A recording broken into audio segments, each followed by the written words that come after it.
request Farooq Behram Khan Sahab, Senior Joint Secretary, Ministry of Climate Change. Sir, please.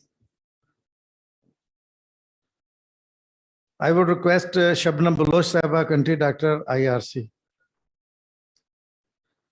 Dr. Abid Qaiyum Suleri Sahab, Executive Director, SDPI. Dr. Shakeel Hayat Sahab, who is the lead author for these reports. And I would request Hameed Jamali Sahab, Dr. Hameed Jamali, climate change expert, Dr. Rafiq Sahab. I would request Janab Ali Tauqeer Sheikh Sahab, expert on climate change and one of the founders of Lapa in Pakistan. Dr. Imran Saqib Khalid Sahab. And we are waiting for Ahmed Kamal Sahab. He will join us later because he's in a meeting. So to begin with, I would request for recitation from the Holy Quran.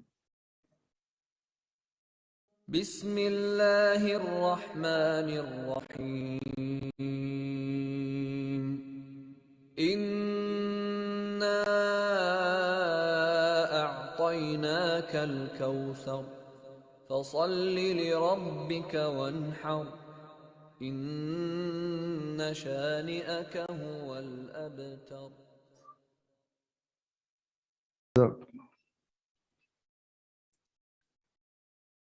Thank you very much. Ladies and gentlemen, welcome to the launch ceremony of the local adaptation plans for 2 districts, one in Balochistan, one in Sindh. Local level adaptation is actually part of the national adaptation agenda, which Pakistan ultimately has to complete at a time, which is now, we cannot wait more for that. Seeing the recent floods and the impacts of climate change, we are facing a lot of damages in terms of our infrastructure and people. And now today we will have 2 segments of this event. One is inaugural session, which will be followed by a panel discussion on the important salient features of these 2 Lapa reports, which are being launched now. So to begin with, I would like to request Dr. Abid Qaiyum Suleri for his welcome remarks from SDPI. Either you can come here or join.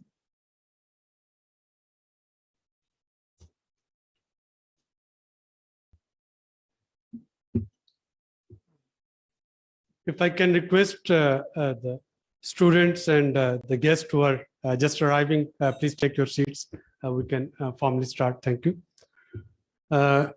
Distinguished guests, dear panelists, ladies and gentlemen, dear students, it's indeed a pleasure to welcome you today on this very important topic that is all about adaptation and adaptation at local level. To discuss this, to probe it, and try to understand that what could have been different today had we got certain local level adaptation plan. They say that natural catastrophes, they can't be avoided. Of course, many of these things, they have to happen, but getting those catastrophes turning into human disasters, that can be avoided provided we have right set of policies and practices in place. Now, for a country like Pakistan, where we have 230 million inhabitants and all possible geographical variations, talking of right set of policy and practice at macro level, perhaps theoretically it can be very good that there must be some macro level plan that would synchronize what is happening at provincial and district level, but one can argue that buck stops at local level plans. And I think that's what we'll be discussing today, that the 2 districts that Shafqat mentioned, Thatha in Sindh and Chaman in Balochistan, what could have been done differently. And what sort of local plans were required there. Now, ladies and gentlemen, year 2022, particularly for Pakistan, but generally for the rest of the world, it is a manifestation of a warming planet. You can think of anything, be it the unprecedented heat waves in Pakistan in the month of February and March, or it's about Glof, the glacier melting, or it's about then unprecedented downpour. So all of these things, they are manifestation of a warming planet. And we know that this planet is warming due to anthropogenic human activities. And in order to control it, there are certain things which are in our capacity, which we can do.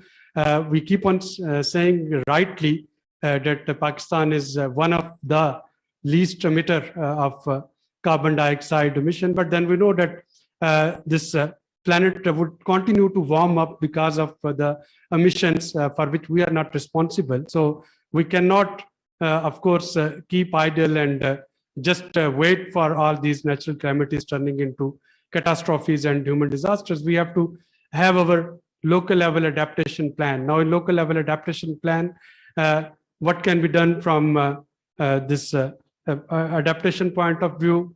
How it can contribute towards a long-term mitigation? What is possible to do through our own resources? What is it that we need to do at a national level? And what are the areas where we require international support? All of these things, they are important not only to be discussed, but to be understood, especially in the run-up to Sharm el-Sheikh, where in COP27, Pakistan need to present its case very strongly for a concrete loss and damage mechanism, for a concrete climate justice. So when Pakistan is talking of not only today's flood rehabilitation and recovery plans, but also for local adaptation plans, we're talking of climate justice, and we're talking of compensation, and we are talking of loss and damage mechanism, and we are talking of Paris rule book, through which we can actually attribute, we have a transparent mechanism to attribute certain losses to climate losses. And this is one of the contributions. Of course, this is a very holistic, no single stakeholder, be it a public sector organization or a private sector organization or a non-profit organization or an international organization, can do it on its own. We need to not only collaborate, join our hands, but also join our heads so that we can think through these issues, and we can pick a couple of adaptation cases. Only yesterday, there was this consultation at Planning Ministry for flood recovery plan. And I proposed there as well that we need to come up with district level recovery plans. We cannot generalize our recovery efforts for an area which is, of course, maybe bigger than many of the individual European countries.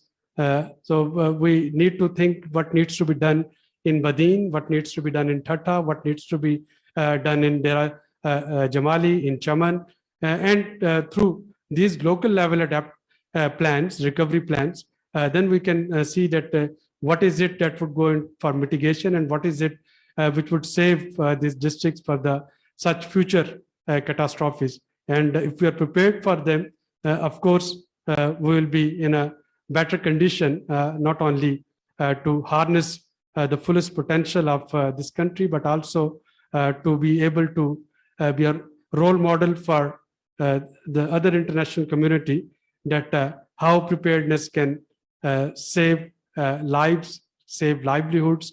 I'll just conclude by saying that they say one stitch in time saves 9, and local adaptation is that stitch in time.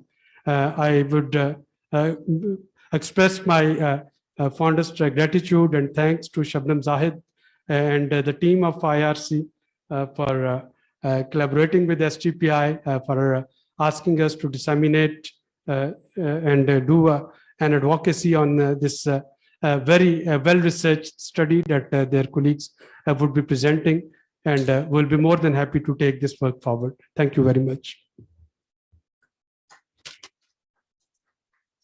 Thank you, Dr. Saab. I think local adaptation or local level action, that's important. And for that, local players should be prepared and ready along with the communities. I think that is the message which I have seen in these two reports, which Dr. Shakeel will shortly present to us. Now I would request Ms. Shabnam Baloch, Country Director, IRC. She has wide experience in humanitarian development work. She has worked in Yemen and South Sudan, very tough places. And here now, welcome to Shabnam Sahaba.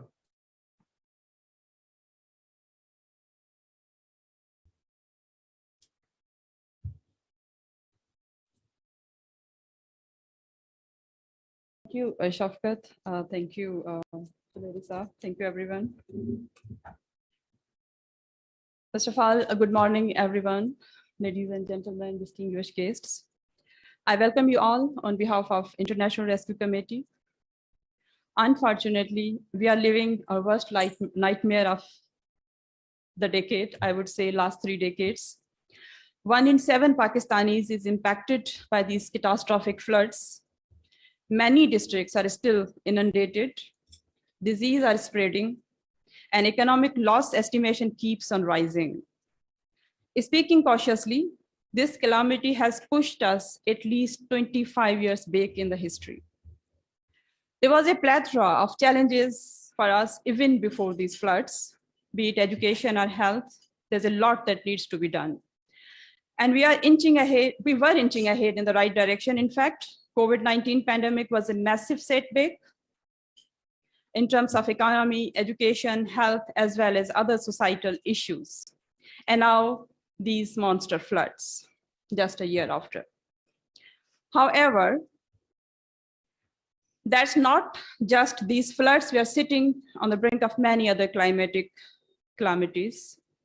This year alone, we have experienced terrible heat waves, maximum temperatures. The city of Jacobabad became the hottest city in the world on Earth on May 14th, 2022, when the temperature was 51 degrees Celsius rather.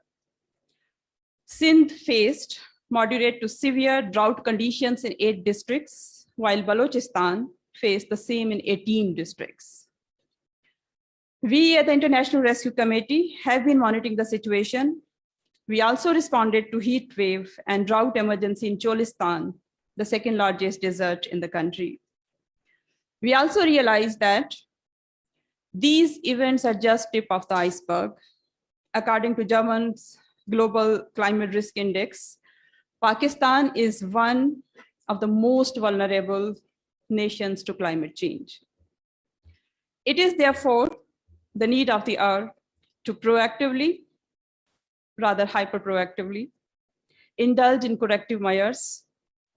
In this regard, International Rescue Committee has conducted a study on climate change, more specifically around local adaptation plan, as my colleagues were mentioning, in 4 districts, for 2 of the districts we're launching the study today, 2 each from Balochistan and from Sindh, having different climatic zones. The study has identified major climate-related challenges, risks, vulnerabilities, and have proposed solutions around local adaptation for these 4 districts. Today, we have gathered for the launch of the report, followed by a panel to analyze Pakistan's climate change-related disaster policies and experiences, which reflect the existence of short-term approaches to respond to the relief efforts, as well as the long-term strategies, policies, and programs. I would also like to emphasize that this is not only the macro-level problem, macro-level issue, but it is also a micro-level issue, which is impacting the communities on ground, their lives, their livelihoods, in fact, the whole ecosystem. So these studies will help us, will guide us how local adaptation at micro level, at the community level is possible within the policy framework we have already in place. So with this note, I will take my seat, and I welcome you once again, and thank you very much for being part of this, this event. Thank you. Thank you, Shabnam Baloch. Now is the time for the report for which we are talking about. I would request Farooq Behram Khan Sahab, Shabnam Baloch Sahab, and Dr. Abid Suleri and other panelists to launch this report. Can you please display?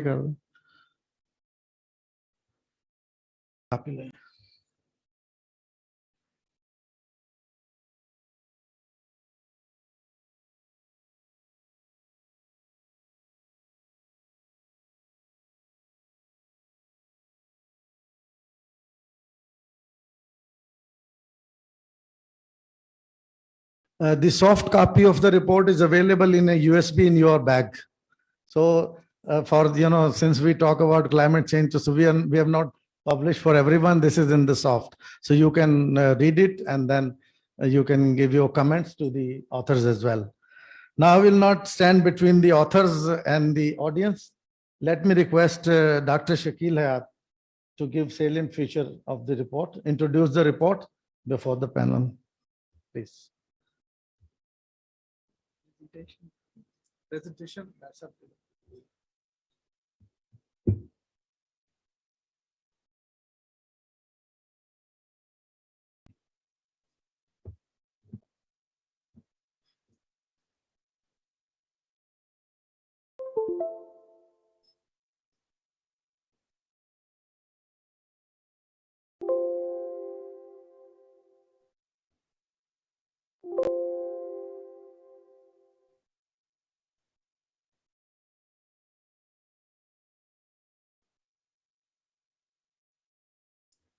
Okay. Good morning, everyone.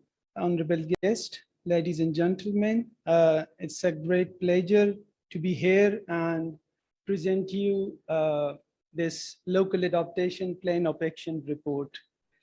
My name is Shakeel Hayat, and I'm practicing and teaching climate change in water governance for more than a decade. My interest in this local adaptation plan of action developed, I think, like a decade ago when I was visiting Thar Parker. I'm sure you all are aware with the Thar Parker. And that was a day when it was like sun was shining, but then everyone was talking about the rain. And I got surprised that it's a clear weather and why everyone is talking about the rain. And then I've started asking everyone that, how do you know that rain is coming? I don't have any like weather gadgets or something that I may know about the rain is coming. And they say we have our indigenous knowledge and we can predict the rain. And we can tell you about the 100 methods that you can predict the rain from here. And I can tell you about one or two of them, that when they told me that you sit near any tree and see whether the small insects are going up or coming down. And I was sitting there like for half an hour and most of the insects were going up and they had something in their mouths. I've asked them that, yes, I have seen that all these small species are going up. And they say that, look, they know that the rain is coming and they are taking their food and going back to their places. And then they told me about the prediction through different birds, different other phenomena. And it was like something shocking for me that despite the fact that we have all these modern technologies and gadgets, and sometimes we cannot predict it precisely, but these people are capable to predict it precisely. And then after couple of years, I got the opportunity to visit the Gulf side. I think that was the first adaptation project of Pakistan. And I visited district Chatral. And I think that was a glacier, Bendagol Glacier. That was one of the vulnerable glacier there. And UNDP were trying to install some kind of like sensors there. And the people were like laughing in secret that we don't need these kind of things. We have these centuries old traditional knowledge to predict when the Gulf gonna happen. And yes, again, they came up with their indigenous knowledge that, we have this 24/7 water supply from these glaciers. And when we see there is interruption in these water supply, we find out that something is happening up there, which can become a trouble for us, and we start evacuating from here. And recently, when I was involved with the WWF in their Recharge Pakistan project, I visited all the 4 provinces. And again, I developed my interest that what kind of indigenous knowledge this time I'm going to collect from these areas. And it was again surprising to see how the people living in those mountains region have developed their skills to divert the flood water into irrigation and all other activities with that. So it was a kind of rich knowledge for me and for all others that we can integrate that indigenous and local knowledge with our modern knowledge, and we can predict various natural calamities, and we can protect the communities, the infrastructure, and many other things.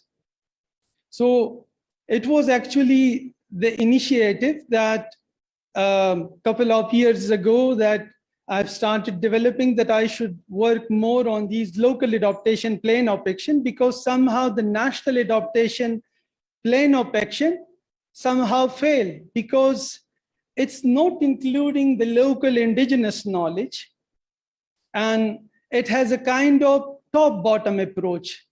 While for community resilience, we need to have a bottom-up approach.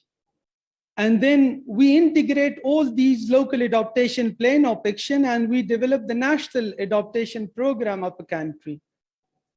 So one of the American cultural anthropologists, Margaret Mead, once said that never doubt that a small group of thoughtful, committed citizens can change the world.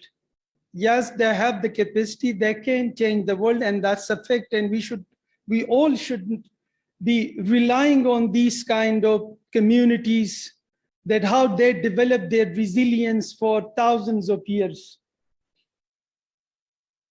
So to present this local adaptation plan of action formally, I must say again that Lapa is effective, efficient, because it is a community-driven approach. It takes a bottom-up approach to deal with the climate change impacts. And it is different from the Napa because of its localized and community-driven approach. And it's effective because it is a participatory process where you include all the stakeholders that are working in that specific area. You include all the communities, you include people from different backgrounds with different livelihood sources. As they are facing the problem, so they are the people who can devise solutions as well. These people can tell you about the solution of a specific problem. But as the intensity and the frequency of climate change is increasing, so they also need a little bit training and a little bit technological support to be more effective.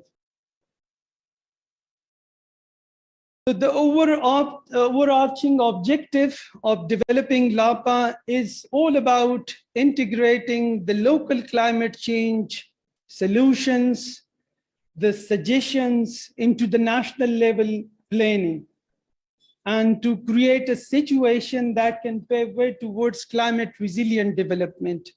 Lapa is all about giving support and protection to the development initiatives. There are different aims of developing these local adaptation plan of action. And one of the aims is to assess the impacts of climate change on the socioeconomic condition of local population, how the societies are getting affected with these flood catastrophes, with earthquakes and all others natural calamities, how it's destroying their social fabric, their social setup, their economic opportunities.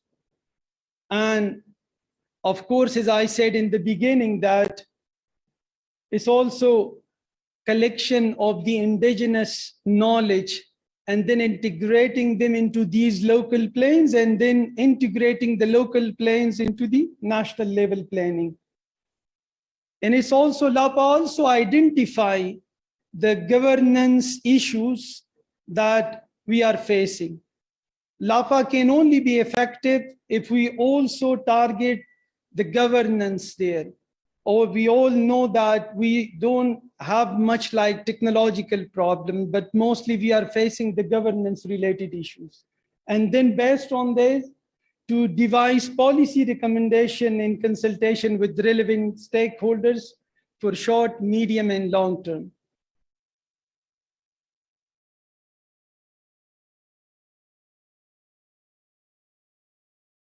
So one of the important components of developing Lapa is to then integrate it into the provincial or the national or even the regional level adaptation planning.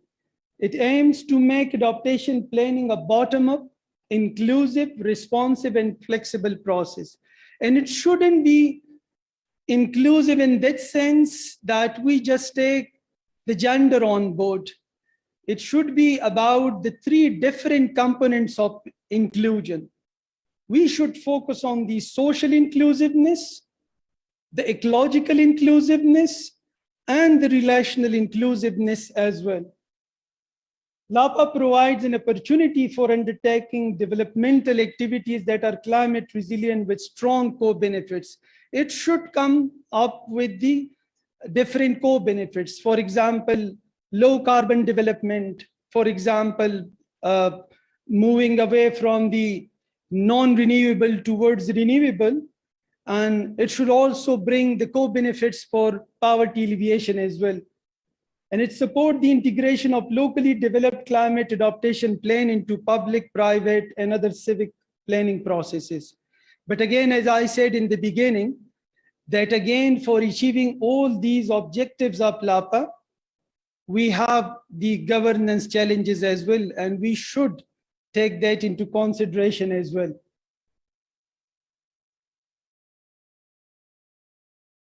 There are some lessons learned from these local adaptation plan of action globally, and we can sum up into 5 main components.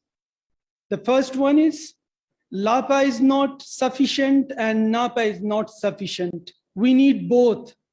We need all these local adaptation plan of action for all districts, and then we can integrate them into a provincial level planning, and then the provincial level planning can be integrated into a national level planning.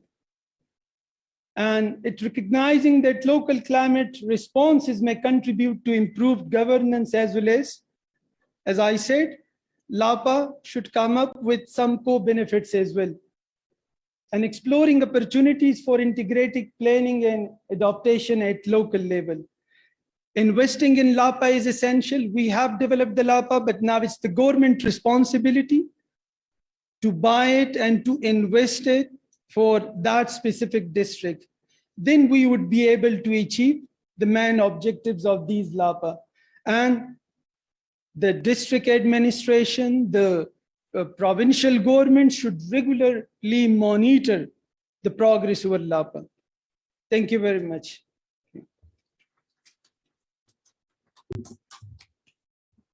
Thank you, Dr. Shakeel, for providing us salient feature of the report and the methodology and how you address these issues at local level. And then that is the conclusion of our inaugural session with these details about the report. Now we will have a further discussion session on Lapa and how these studies were taken up by our experts. So now my role here ends from here, and I will hand over to Dr. Shakeel to moderate the session, but I will be in the panel with you, of course. Thank you very much, everyone, for this session, and we will be continuing the next session now. I think it would be better that we give you some insights of both the Lapa reports for Thatta and Chaman. So I would like to invite my colleague, Dr. Hameed Jamali. To give you some insights of the Tata that was the Tatta's Lapa to present it to you. Thank you very much.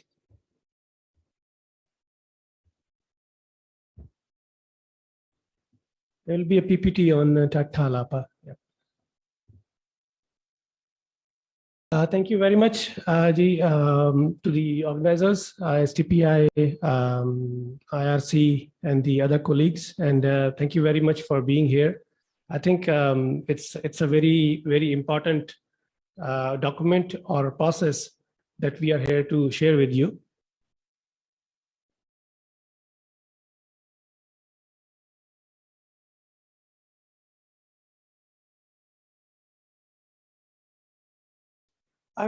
My name is Dr. Hameed Jamali. I am a climate policy expert and affiliated with the Asian Disaster Preparedness Center, ADPC, based in Bangkok.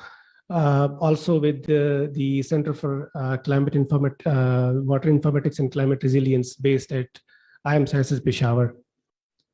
I would like to start with a small incident or a story. While I was doing some of my research in district Thatta back in 2015 or 16, at that time I was in Netherlands doing some research on water management in the area. I was there to meet, local communities and other stakeholders. So when I went there were some rains happened 2 days ago, and it was the season when you cut the crop and you leave it in the field to be harvested, when you take the grain out. So it was like 2 days past, and I was talking to one of the farmers, and of course the local knowledge is there, but climate change has changed the complete picture now. So sometimes you cannot really predict what's happening. So what he was telling me, it was very interesting to see that very, very small, interventions, how can they save a lot of resources, agriculture, and other losses.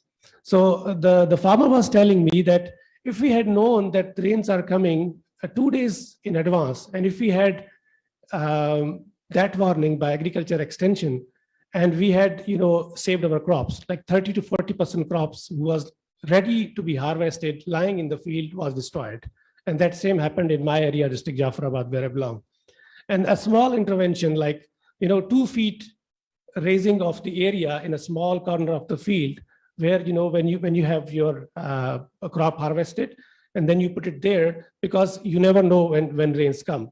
So these small interventions that person was telling me, that they could have saved the crop up to 30 to 40%, which was lost because of these rains.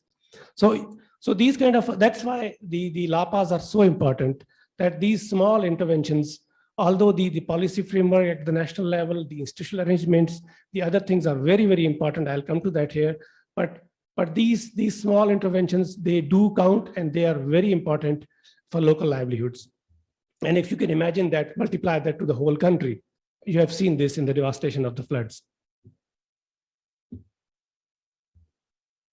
I don't want to go to too much detail. We know that Pakistan is vulnerable to climate change. We are contributing less than 1% of the global emissions, but we are at 158 somewhere. But we are at the 8th vulnerable country in the world to the impacts of climate change. That has been, it's not that we are now at the 8th. For last 2 decades, we have been on top 10, sometime as 3, sometime at 5, but we have been in top 10 vulnerable countries in the world. Although we, as a country, do not produce so much emissions. So we are not causing the climate change. We are being impacted by the climate change. So Pakistan's temperature has also raised, according to some research. And temperature is going to raise, by 2080, by some projections, up to 5.1 degrees, between 1.7 and 5.1 degrees. And then the water issue in Pakistan, we know how scarce water is. I mean, we have seen the floods, but before the floods, you would have heard the talk of water scarcity in the country. And these are some of the climate change impacts. I don't know how to do this.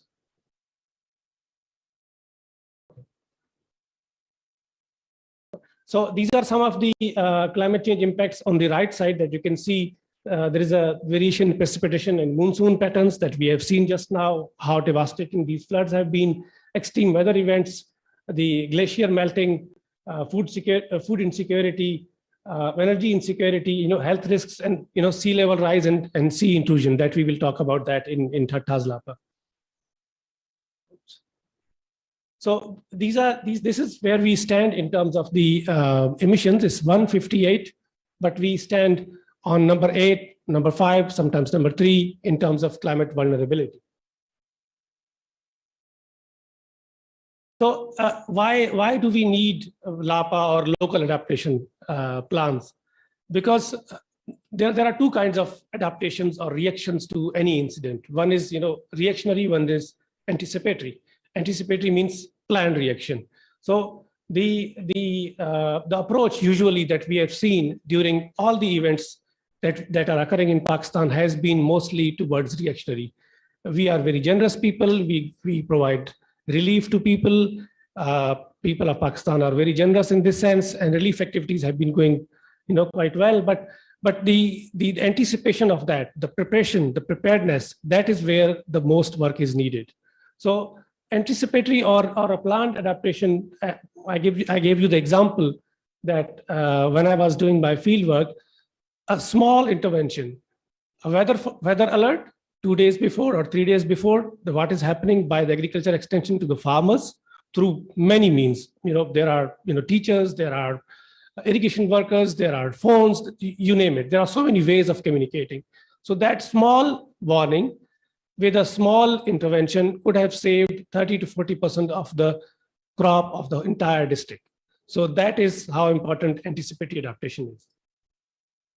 So NAPAs are actually, in a way, brainchild, or they came out of the National Adaptation Programs of Action, NAPAs, that were developed in 2001, but then countries took it even further and they prepared local adaptation plans of action, because that's where the action happens. So some of the objectives, I think Shakeel has told you, but I'll just go quickly, that the objective is to enhance the climate resilience of local communities through local planning. And then, to mitigate and analyze climate impacts on key sectors, to highlight some structural and governance issues that Shakeel mentioned. These are one of the key issues that we analyze, and what are the indigenous actions that can be done there, and some policy recommendations, and taking board all the stakeholders. So LAPAs can contribute towards a bottom-up, inclusive, responsive and flexible delivery of many climate adaptation actions. So District Thatta, I don't need to go into detail, but this is the map. If some of you are not aware, this is the delta area where the Indus Delta or the Arabian Indus River falls into the Arabian Sea. That's where this area is. So you can see by the Arabian Sea. So these are the gaps between these are the creeks that where the Indus River used to fall. Now they have been limited to 1 or 2 creeks where Indus River goes, but these were the creeks where Indus Rivers, it was an Indus plain actually. So this is around 100 kilometers from Karachi, east of Karachi, and area is around 8,500 square kilometers, around 1 million of population there. And the temperature is very moderate. It's 40 degrees in maximum and 25 degrees in minimum terms. And average rainfall is very low there. So what you call it, the irony is that whether either it's a drought in the District Thatta or there is a flooding. So that's what local people say. Does it work?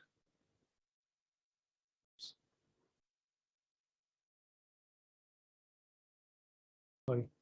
So some of the major features in terms of livelihoods, the coastal communities depend on fishing for their livelihoods. They are indigenous methods. There are not many big boats. Very small boats, very localized version of boats they use for fishing.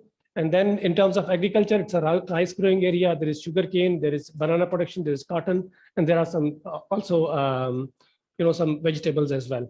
So these are some of the pictures that I have shown here. So this is the bottom picture. Some of the people who are here might know or guess. So this is right on the coast. And it's a rice mill.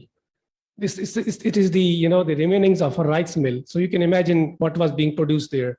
And from now, if you travel to 5 to 10 kilometers, you see nothing. So sea intrusion has devastated the area. So the entire more than 1 million hectares of land has been devastated because of the sea intrusion or waterlogging or salinity. So it has become unproductive. Why? Because of lack of water, which was flowing to the Arabian Sea, now has been used for the agriculture development at upstream. So I would say these are the, what we call it, the side effects of development planning. So some areas got benefit out of the irrigation development, but this area has really been devastated, not only because of climate change. So climate change is a faceless thing that we blame lots of things on climate change. I would say mostly it has become because of the flawed development thinking and flawed development planning in terms of how we plan our water management. So this is, you don't have to read it. I just put it there from my PhD thesis because I met this guy a long time ago, 10 years ago. So the story is that links with the water management. So this is a story of a Jat community. Jat community is the community who have lots of camels. They depend on camels. So they used to live not near the sea, but they used to live in an agriculture area where there was a lot of livestock and they depended on livestock and some agriculture.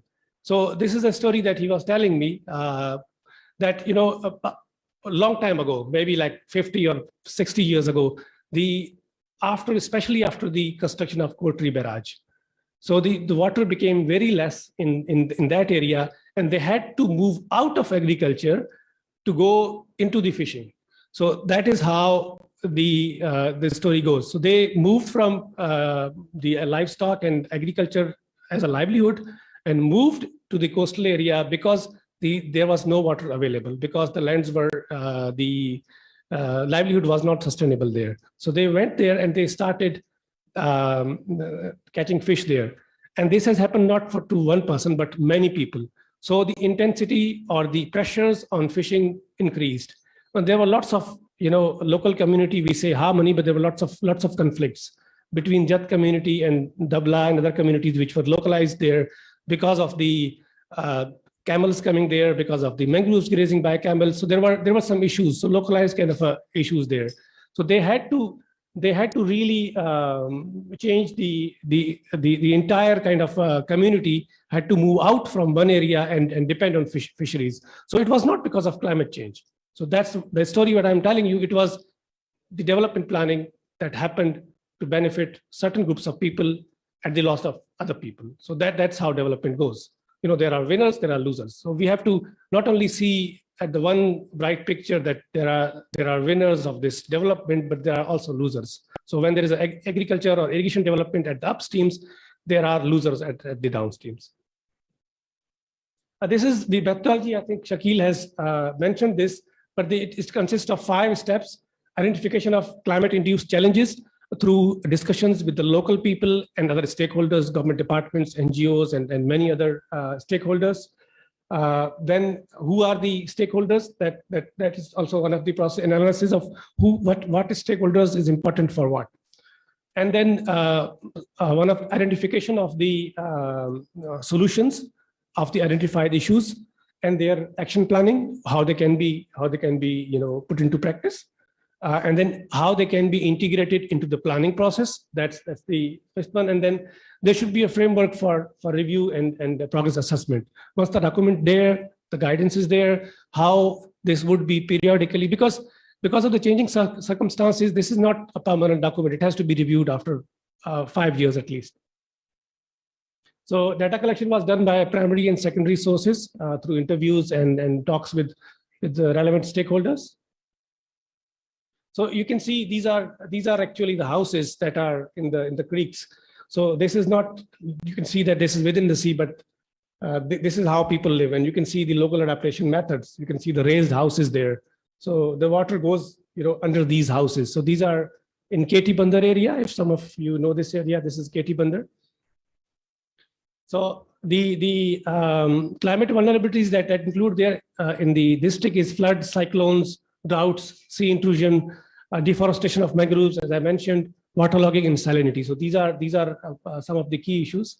And the local infrastructure is quite bad in shape in terms of lack of health facilities. Poverty ratio is quite high, drinking water facilities.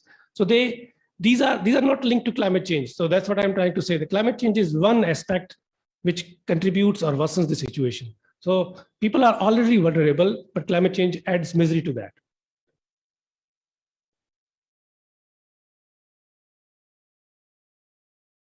These are some of the fishing boats that I captured while I was visiting. It's an old photo. These are some of the sectors that people identified in terms of the vulnerability. Irrigation water availability is one of the key because it's an agriculture area, and also because of the health of the delta. Agriculture, fisheries is a very vital livelihood source. Livestock, water and sanitation is very, very important for these communities. They have to actually buy water and take it where they live in the creeks through these boats. So it's a very, very expensive cost for taking water to their houses. Forestry and biodiversity, of course, some of the sectors that are included is gender and women empowerment. So women's livelihoods are also affected because of these. So these aspects are missing usually in terms of development plans. So this was the matrix that we developed. What is the challenge? What is the sector within which this can fall? Who are the stakeholders, and what are the solutions? And how these solutions can be prioritized in terms of immediate, medium term, and long term, and who is responsible to do what. So this is in a way a kind of a framework, I would say. Yes.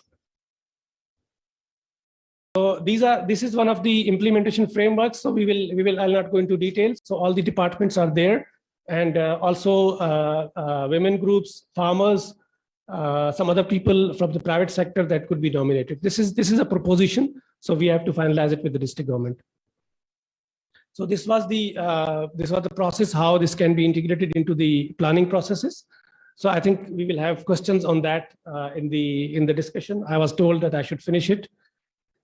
And this is the indicators that are developed for review and assessment of the Lapa. That how many adaptation actions have been addressed, number of departments and actors involved, number of targeted communities involved, gender dimensions of climate adaptation that there or not, inclusion of disadvantaged groups, disabled youth, children, government-led departments, and the others sensitized on climate change, number of organizations participating in these process. So number of committee meetings held. So these are some of the indicators that could be used to review the process. So we will discuss in the challenges, but ownership of the Lapa process is really important. That is one of the key things. Document is there, everything is in there, but the ownership is one of the key issues, and its operationalization. Resources for operationalization of actions prioritized by stakeholders.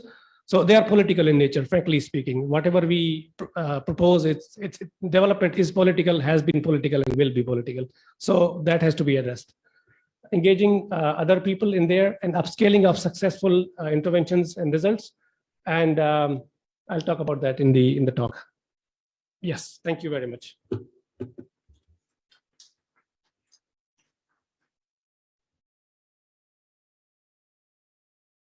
Thank you very much, Hameed Jamali Sahab. Can I request Dr. Rafiq just to present the findings of Chaman Lapa? We have already told the audience that it's the same methodology and the same background. So if you just give them a glimpse of the findings, we'd be grateful. Dr. Rafiq.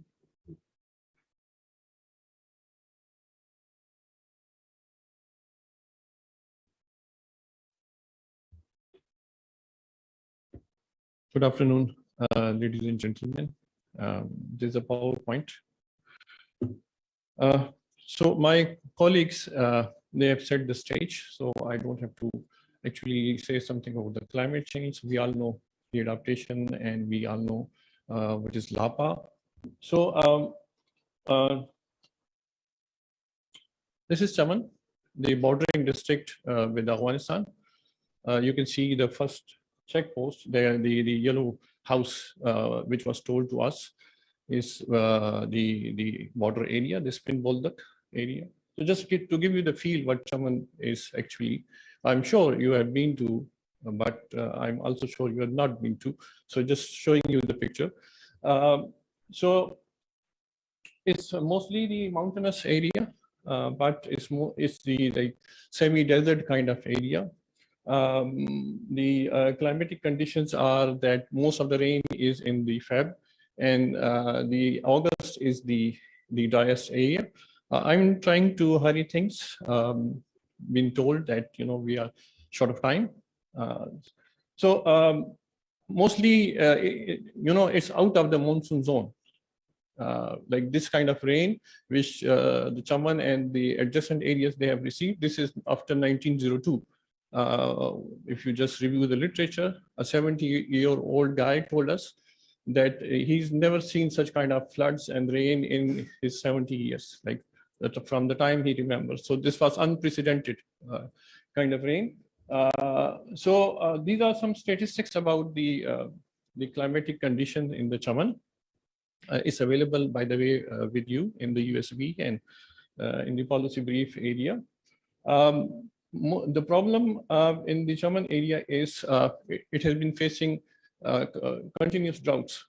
Like this drought lasted for 20 years. So this rain spell, it happened after like 20 years. And because of that, 40% of the population, they have migrated to other areas. The methodology I've explained. What was told to us about the locals is the rain intensity has decreased in the area. Like people, when they recall their memory, so it is by the the respondents. So the rain intensity in the area has decreased, whereas the temperature, as per the locals, have increased. The frequency of drought, again, according to them, has increased. The availability of the groundwater has decreased, and is partly due to longer droughts, as well as it's a governance problem as well. The carres used to be there, but now they are no more there. So length of winter, people say we don't have any idea whether it has increased or decreased. The length of summer period has increased actually. The waterborne diseases, people could understand and they say, yes, we think it has increased. The problem in the Chaman area is the depleting groundwater, because there used to be an underground water system called carres. There used to be 300 carres, but only 4 are in the working condition. The rest have dried up. It's because of the unregulated water market. So it's partly climatic problem, but partly the governance problem as well. So a tragedy of common kind of thing, and poor governance actually. So the local irrigation department, they are doing something. They have built up 300 small dams in Qila Abdullah as well as the Chaman district. They are the bordering districts. Chaman used to be part of Qila Abdullah, but from last 1 year it's a new district. So they have constructed dams to recharge the water. It's not for irrigation purpose. It's not for hydroelectricity, just to recharge. So sensing the water scarcity, the water has gone down by to 500 feet. And only the rich can afford to extract the water, because the cost is ₹1 million PKR. So the marginalized community, they are at the disadvantage in the area. There is no more agriculture in this area. As per UNICEF 2011 report, it's not agriculture area, district at all. It's only in one tahsil called Toba Chakzai. Apples are very famous of that tahsil, but except that, you won't see agriculture at all. So the only livelihood source is the border trade and smuggling. That's it for the time being. So as I've said, climate-related migration. People don't have water for drinking purpose. This year, people said that we couldn't grow wheat for our own consumption as well. So things have gone down to that level. And of course, I've talked about the vector-borne diseases. Some of the solutions are, okay, we'll say whatever we can. Yes. Some of the solutions are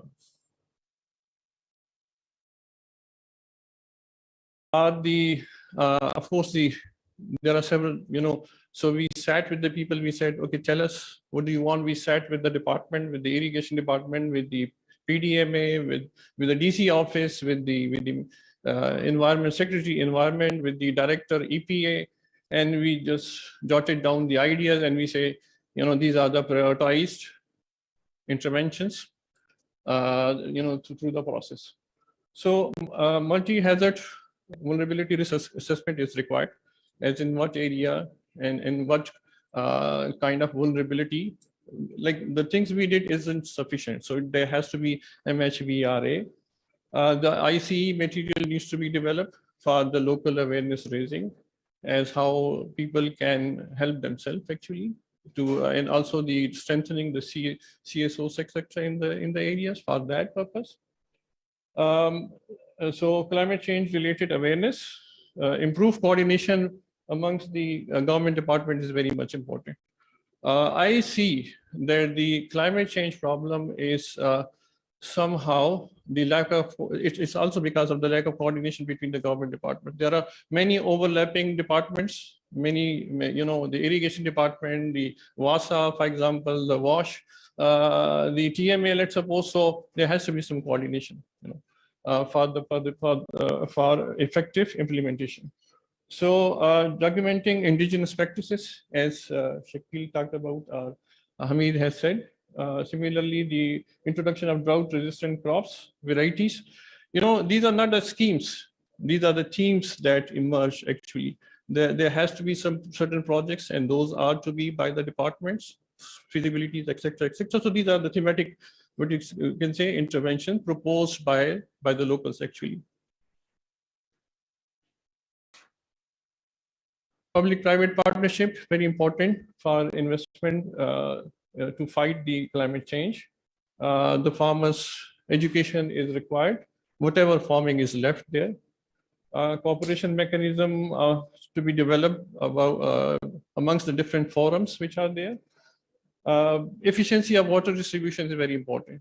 There is no water pricing concept, there is no water market, it's totally unregulated, that's a major problem. So, and then alternative energy is also required. And a careful need assessment for the DRM strategy would be very important.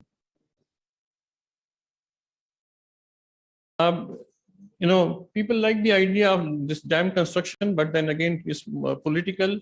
So we think more dams should be constructed. And then the efficient early warning system and evacuation system to be installed. The government should consider construction of more small dams. Provision of climate resistant seeds to the farmers. Water conservation measures. So these are some of the interventions. Stakeholder analysis was also done. So we have identified what are the important departments. So this includes the PHED, Public Health and Engineering Department for water provisioning, the DDMA, of course, and then the DC office, different NGOs, and all these stakeholders were identified during the process.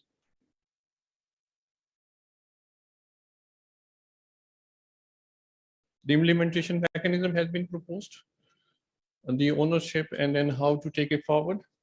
The Deputy Commissioner, followed by every relevant department. The integration of the Lapa into planning process is the same thing which Hameed has discussed. And the M&E has also been suggested. So the review and assessment, so the indicators have also been proposed as part of the report. So I would say because of the lack of time, I just leave that to you to just go through. Thank you so much.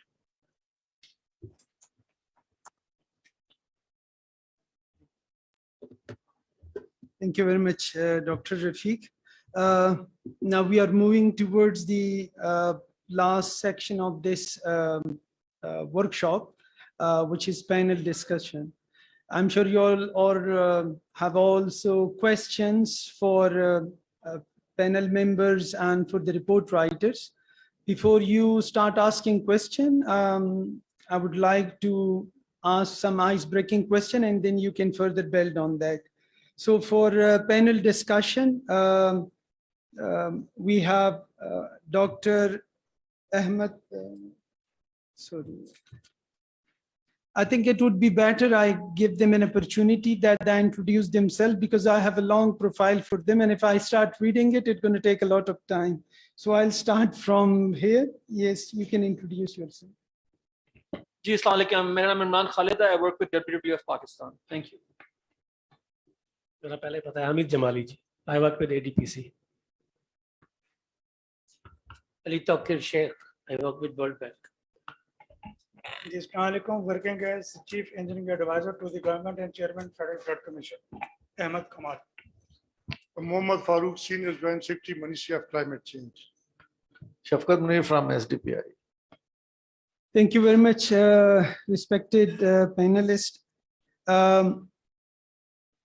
I would like to ask, in the current context where the whole country is suffering from these devastating floods, so, and we have already launched this Lapa report.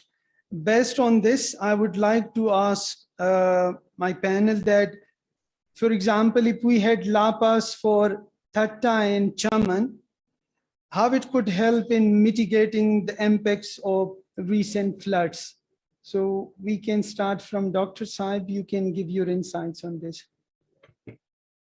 I'll just take a couple of minutes. I'll try and answer this and then see if I can connect with some of the earlier discussion that has happened. I'll just ask you, will we be coming back? Is this, are there going to be multiple rounds or? Multiple rounds. Multiple rounds, right. Thank you. So, you know, it's difficult to say whether these Lapas would have helped. So having a Lapa in place is not, you know, what we're looking for. What we're looking for is the implementation of the local adaptation plan. That's what we're looking for. And we're looking for the adaptation of the plan at the local level. So we've been discussing districts. लेकिन देखिए जी impact तो आपका communities में होता है सबसे ज़्यादा. So we need to go down to tehsil level. If the plans and policies do not speak to communities on the ground in a particular locale, we might have good district plans, provincial plans, and national plans. It's not going to work out. Let's take the example of Rawalpindi district. Rawalpindi district के अंदर मरी भी आता रहा है, गुजर खान है, पिंडी है.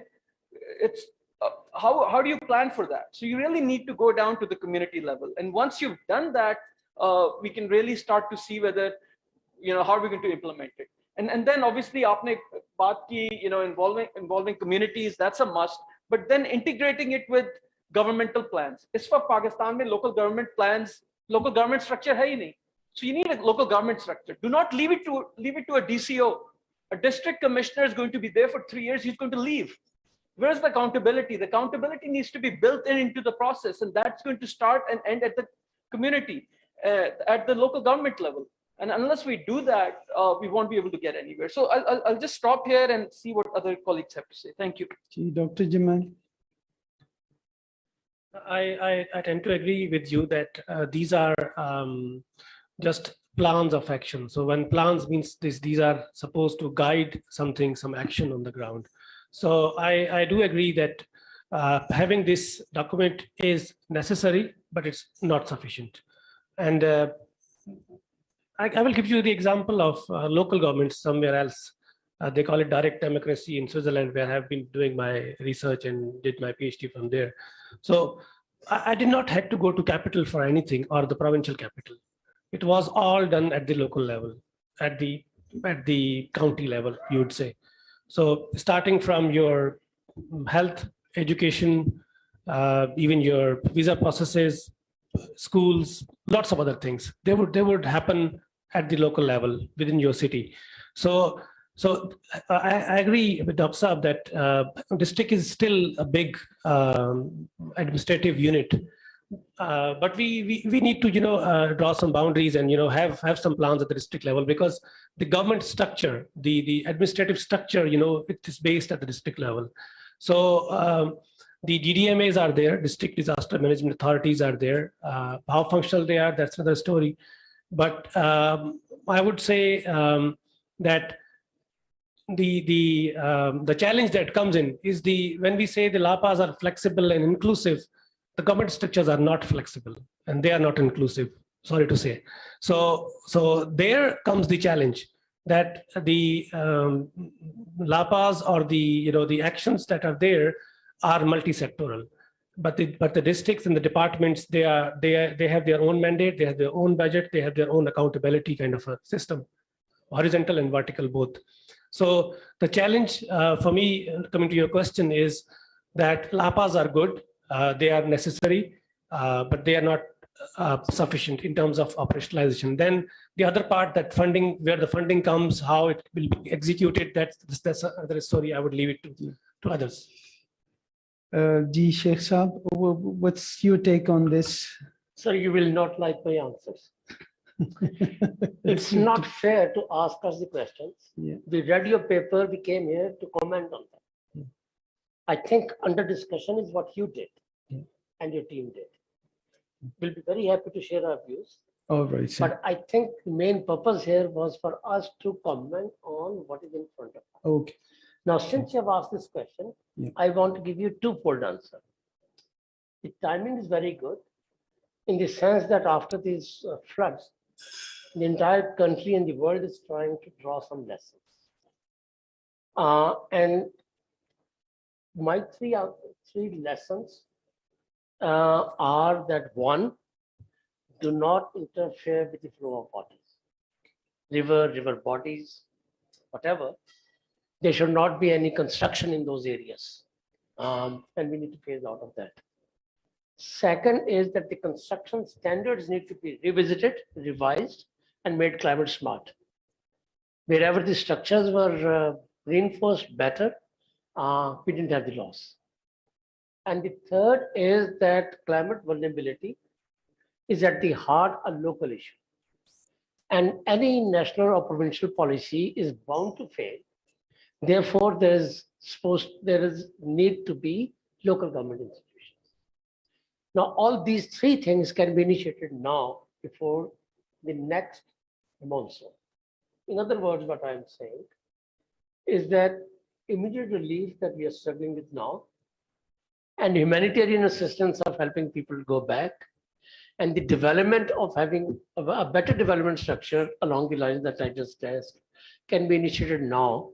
And no other format is better placed to enable that than Lapa's process. I'm convinced about this. Now, having said that, I want us to be very modest. All we have in front of us is 2 districts for now. And Pakistan, I don't know how many districts it has. 160. It will be extremely pretentious on our part that the country will look at them sympathetically. So we need to present not the idea. We are very convinced and impressed with the idea. I am surely very impressed. Country wants to look at the evidence. Evidence means, have we done any research on those bases where these 3 lessons that I just mentioned? Don't interfere with the water, improve water construction standards, and embed this thing in local government institutions. Does your LAPA respond to those questions in either of the districts? If yes, I think it is an excellent forum to upscale the conversation with the provincial governments and national government and those international development partners who wish to be engaged in this process. So sorry for the longest and harsh answer. Thank you very much. But I had to say this thing at the beginning. Ahmed Kamal Saab, I have I need same kind of comment that, for example, if we had developed LAPAs for different vulnerable cities, vulnerable districts that are suffering from the recent floods now, So could it help in mitigating somehow the impacts of these flooding? Bismillahirrahmanirrahim. First of all, I would like to say that are our communities up to that much of a level of knowledge that they will be able to, absorb whatever that we have brought out in the form of a Lapa. Number two, we are fighting at the national level with regard to, the climate is happening or climate change is happening and all that. And our policies are not translated into actions with regard to provincial level. So what to talk about the local level or the district level. So to me, if we need to have all such things on ground, we need to have our governance sector at the national level, provincial level, as well as, and then at the district level, very well you can say transformed and put into place. And whatever that is, we are going to brought in, the communities are required to be integrated, having full awareness of what we are doing. To talk about the districts that have got so much of bad on ground. So look at in the province of Sindh, the people are standing in the standing water for days and days, but they have no knowledge. They have no, you can say, awareness and whatever that was needed to be given to them. So knowledge, we have kept them. We have kept them away from the basic things. We have kept them away from whatever that was happening for the last 2 or 3 decades on ground. So this all is because of that. So well, I would say that go and take that and implement that Lapa there. The first important aspect of any document with regard to this would be and must be that you first go sit with the communities, let them know what are the issues on ground, and then taking them from and then go and implement that. So this is what I have seen. I have been traveling for the last 6 or 8 weeks all over the country, and whatever that I have seen is we prepare books, we prepare plans, but we always failed in how well we are going to implement them. We prepare them for keeping them in the shelves and nothing else. So such document, if we would like to go and implement on ground, it should have something flavor of what the people are sitting on the ground and what they actually would like to have from such sort of a document. Thank you. Thank you very much, sir.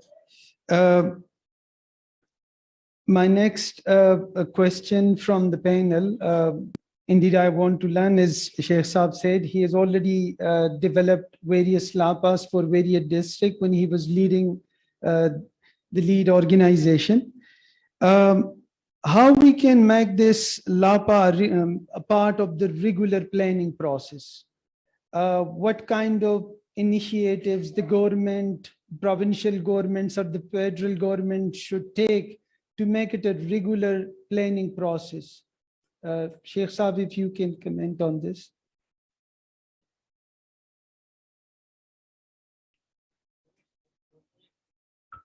To be honest, thank you for your question. I'm not sure if I'm the right person. Maybe somebody from the government can say. Yeah. But I do wish to point out what is the difference between government planning and LAPA process. If we can put them on a table in one column and the other column, we'll be able to figure out what is the gap that LAPAs are trying to fill. And if we could do that, that would be a help. So first step is how do we define LAPA? I read both documents. I'm still searching for the section where it is defined comparatively. And where it is benchmarked with government's policies and international obligations, both, right? Best definition I can formulate out of the documents that I read is harnessing communities' power of local knowledge. It is harnessing communities' power of local knowledge that will offer the best chance of success. Now, this responds to the weaknesses that the government may have. The government may not always be harnessing the community's power, and their investments may not always be giving return on investment. They may be thinking, oh, we have done something or the other. That's one. I want to submit, I don't want to give a long answer, but I do wish to submit one thing. About 10 or 12 years ago, then when the first Lapa conversation started in UK with the help of UK government, $23 million project in that country to help set up some Lapas. To the Qaiyum project, which was, I don't know, 50 or 70 million pounds in several countries. As soon as this discussion started on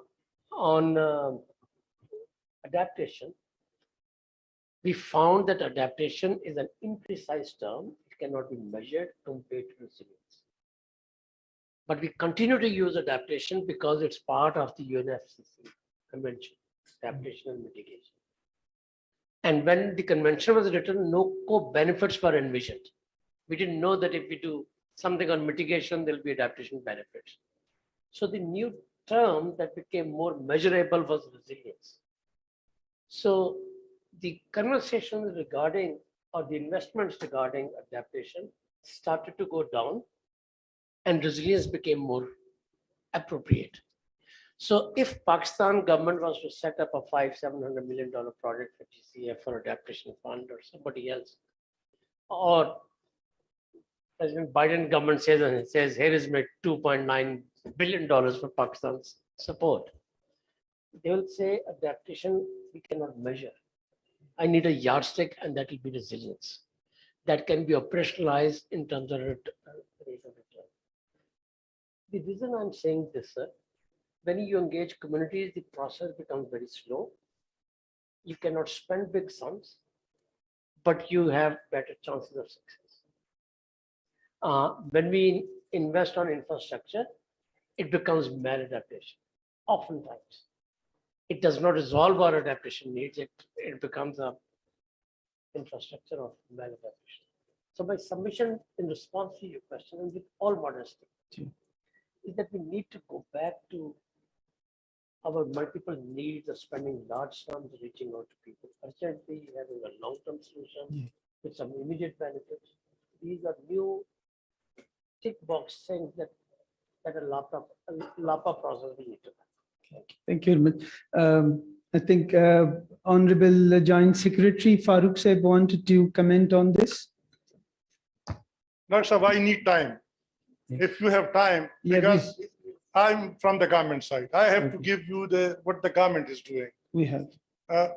We are preparing national adaptation plan, and this your local adaptation plan will go a long way in helping us identifying the weak areas and coming up with the solution.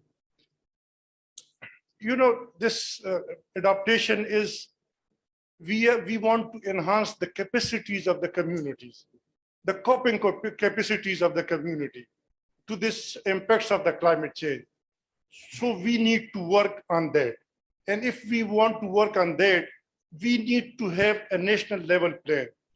And why? Because you need a big solutions. Like one thing, everybody is saying early warning system. This early warning system can only be given by the Pakistan Meteorological Department. And the government of Pakistan has given a huge sum of money, around $60 million, for that early warning system improvement.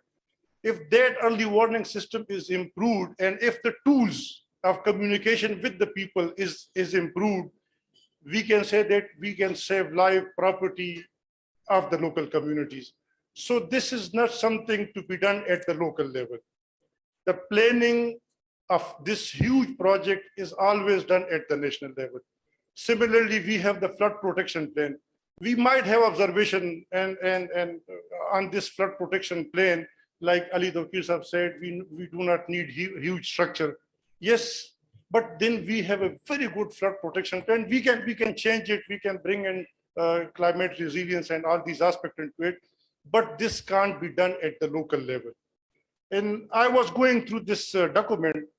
Most of the challenges and most of there's a solution which you have mentioned, believe you me, we have more than 4 or 5 consultative process. Ahmed Kamal is also part of it. Most of the solution which you have mentioned is already with us. So we need to have a national level planning for these things.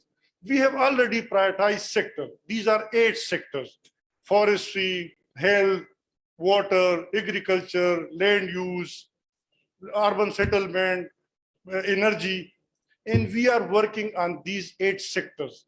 And we are going to have a short, medium, and long-term solution for adaptation.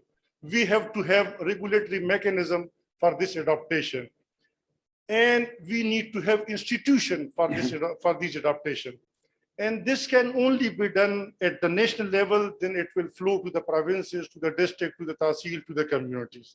So local level plan is good. We need to have such plan. I wish that I have all the plans of the districts, but at the national level, we are working on a huge plan, and this is a requirement of the UNFCCC, absolutely right. But for us, it's a way forward. It's a cross-cutting issue, climate change. So you need to have the support of all the relevant ministries, food, agriculture, transport, etc., communication, etc. As I have said that we have prioritized 8 sectors. Look at the water sector. If you have water scarcity, your agriculture will be hit.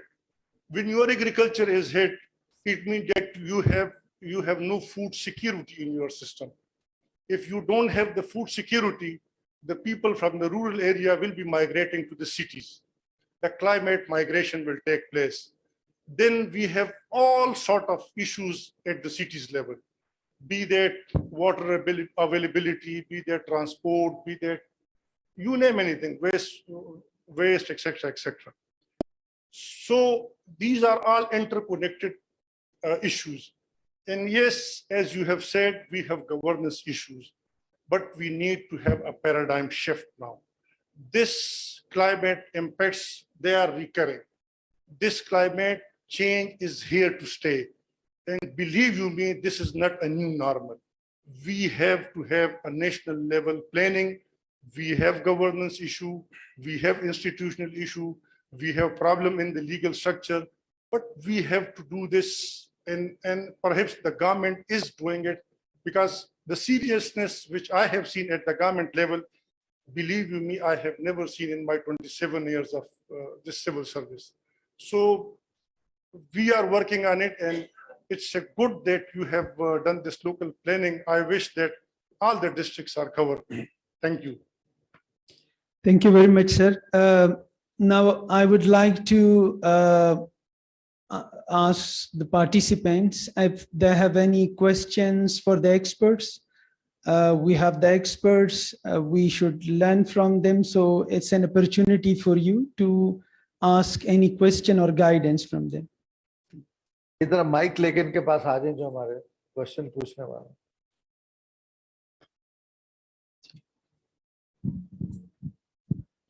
Jabir. Assalamu alaikum, everyone. I am Ali Jabir Malik, environmental journalist from APP. As Sir Jamali said, that the recent scenario of climate incidents have changed the efficacy of the efficacy of local knowledge on predicting weather patterns. Then how the Lapa reports prepared by you people have been made more effective, accurate, appropriate, and knowledge-based with local knowledge, but better and improved one documents that could guide national level policy. Please comment on that. Thank you. Of course, there is no doubting of the local knowledge. I did not say that it's redundant or not. Local knowledge is there, and the LAPAs are based on local knowledge. So what is needed is that the climate knowledge that we have now, that science has proven, so that is also very limited to experts like us. So it's kept in books, it's kept in policies or somewhere up, and doesn't reach on the ground. So I think the best answer, or the answer that I can give is, of course, local knowledge is there, but it needs to be supported by the science that we have now. So there are many ways of doing it. So there is no denying of local knowledge, I won't say that. And the LAPA process is not based on only the inputs of one stakeholder. I would say it's a multi-stakeholder process. So you have a district administration there, you have all the departments that are working there, including the local governments or the tehsil level administration that is there, which is unfortunately not present at the moment. So this is a consultative process, and this is a process that provides a framework or a guidance on which different actions can be developed. So I would repeat again that local knowledge is still relevant. It's still needed, but sometimes climate change can bring things to surprise even the best experts in the world.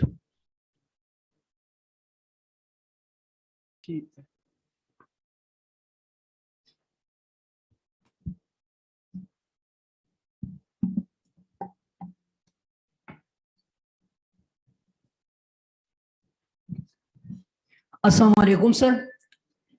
I am Qasim Khan from Namal, Islamabad, and my question is from Sir Shakeel and the last speaker, जिसने अभी बता दिया कि government जो है ना क्या planning कर रही है सिटीजन्स के लिए, फ्लड के लिए, और जो क्लाइमेट चेंज हो रही है हमारे मुल्क में उसके लिए. तो मेरा सवाल यही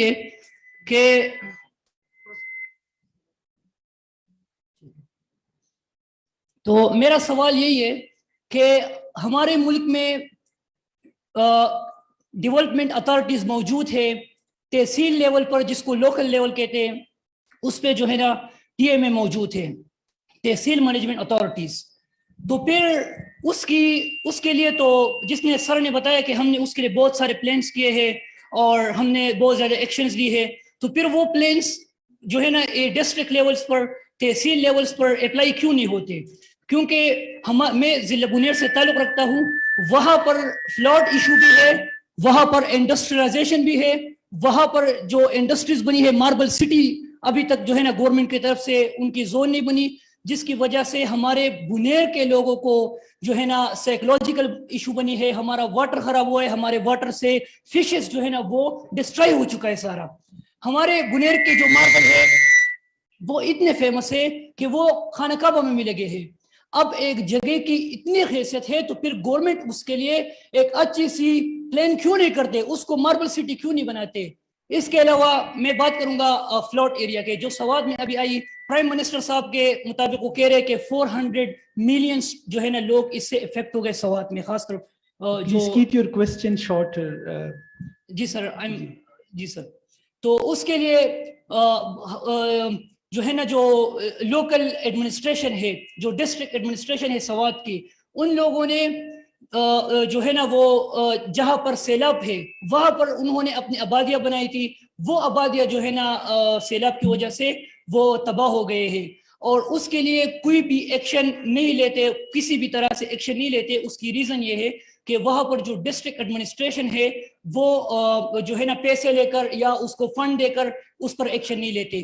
तो उसीलिए जो गवर्नेंस की चैलेंजेस आप कहते हो, फिर वो चैलेंजेस हमें बताए कि गवर्नेंस को कौन सी चैलेंजेस है जिसकी वजह से हमारे टीएमए और जो डेवलपमेंट अथॉरिटीज वो एक्शन नहीं लेते. Thank you very much. Farooq Saab, if you can answer how we can overcome the governance challenges. अच्छा, ये इसने कहा ना कि प्लानिंग है. देखिए, प्लानिंग होती है और with the passage of time उसमें चेंजेस आते हैं. जैसे हमने नेशनल लेवल पर और प्रोविंशियल लेवल की मैं बात करता हूँ कि हमारा एक है लीगल फ्रेमवर्क भी होता है, पॉलिसी भी होती है, और फिर हमारे रेगुलेटरी फ्रेमवर्क भी होते हैं. जो आपने बात की प्लानिंग में क्यों नहीं है, वो इसलिए नहीं है कि जैसे हमारे नेशनल लेवल पर हम EIA करते हैं, एनवायरमेंटल इम्पैक्ट असेसमेंट करते हैं, जैसे हम स्ट्रेटेजिक एनवायरमेंटल इम्पैक्ट असेसमेंट करते हैं, ठीक, ये आपके उसमें भी होगा, प्रोविंस के लेवल पर भी होगा. बट अनफॉर्चुनेटली ये जो प्रोसेस है ये अब डिस्ट्रिक्ट और तहसील लेवल पर नहीं है. इशू ये है, ये जो हम कहते हैं ना कि आप प्लानिंग प्रोसेस को स्ट्रीमलाइन करें टू द डिस्ट्रिक्ट लेवल और तहसील लेवल, उसका मकसद ये है कि आप इसको तहसील और डिस्ट्रिक्ट लेवल पर ले जाए. इशू ये है कि अभी तक वो वहां पर नहीं है, इसलिए जो आपने सारी बातें की ना वो हो रही है. और इसी के लिए हम कह रहे हैं कि हमने प्रोविंसेस को भी कहा है कि आप आ जाएं. जैसे देखिए, केपी और पंजाब गवर्नमेंट ने एक बड़ी अच्छी लेजिस्लेशन की. उसने कहा कि ग्राउंड वाटर रेगुलेटरी अथॉरिटी बनाए. आपकी जो ग्राउंड है ना, ग्राउंड वाटर है, जो एक्वाफायर है, वो आपके डिप्लीट हो रहे हैं. आपका जो लेवल है ना, वाटर लेवल, वो नीचे जा रहा है.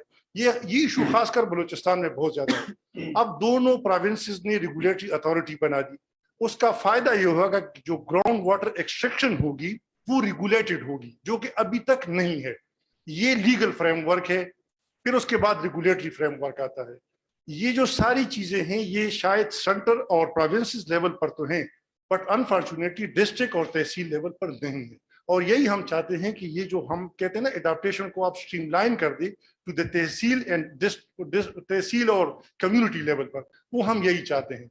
बाकी आपने बात की ना कि सवात में सैलाब आया था, ये अनफॉर्चुनेट है कि ये सिर्फ हमारे यहाँ नहीं, जो वैसे एक रफ सा वो है कि अराउंड 2 मिलियन पीपल जो हैं वो सिंध में रेवर बिट पे बैठे हुए हैं, रेवर बिट पे। अब जो बंदा रेवर बिट पे बैठेगा तो सैलाब भी तो उसको हिट ही करना है, और तो कोई उसका वो नहीं है। ये अनफॉर्चुनेट है, ये शायद हमारे मुल्क में पॉवर्टी है, बाकी बहुत सारे मसाइल हैं, बट ये मसाइल हैं। और मैंने कहा ना कि गवर्नमेंट, जैसे मैं फेडरल गवर्नमेंट की बात कर रहा हूँ, अब फेडरल गवर्नमेंट प्लान दे रही है नेशनल एडाप्टेशन, केपी गवर्नमेंट ने ऑलरेडी अपना नेशनल एक्शन प्लान बनाया हुआ है, पंजाब गवर्नमेंट उस पर वर्क कर रहा है, सिंध गवर्नमेंट ने अपनी जो क्लाइमेट पॉलिसी है वो दे दी है, अब उस नेशनल प्लान पे भी काम कर रहे हैं। यहाँ चीजें स्लो होती हैं बट हो जाती हैं। तो ये आपके जो इश्यूज हैं ना, वो भी जब हम तहसील और लोकल लेवल पे जाएंगे तो ये इशू तब रिजॉल्व होंगे। Thank you very much. Ji Karim Sahab. Assalamualaikum. I am Karim from PID. Actually, the issue is very relevant and right at the point at this time. As far as I have studied about the recent floods, actually it has been caused by 3 reasons. Of course, one is climate change, and the other one is loss of tree cover area in Pakistan, and the third one is which is also raised by the World Bank guy, encroachments in waterways of the monsoon rains. The first one is climate change is not in our control. Even it is not in the control of at national level. Actually, it is a global issue, and we have to go with the globe.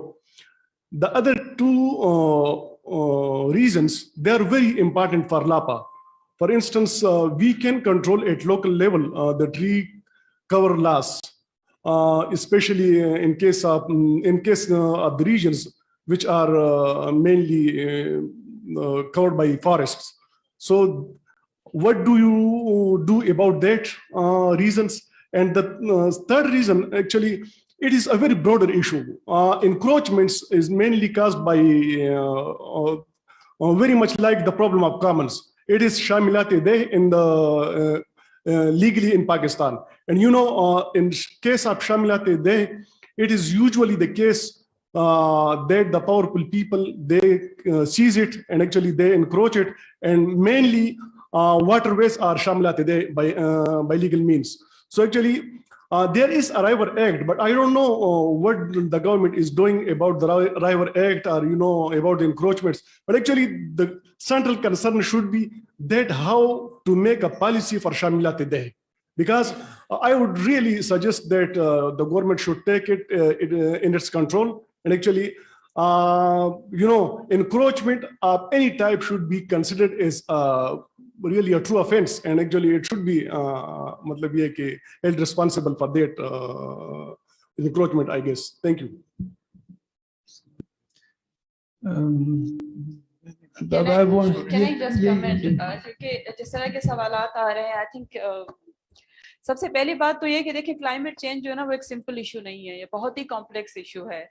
Whether you are अभी तक तो globally जो बहुत बड़े मुल्क हैं, बहुत बड़े जो इदारे हैं, वो भी इस चीज़ को समझने की कोशिश कर रहे हैं, और they are trying to understand how it is impacting our whole planet.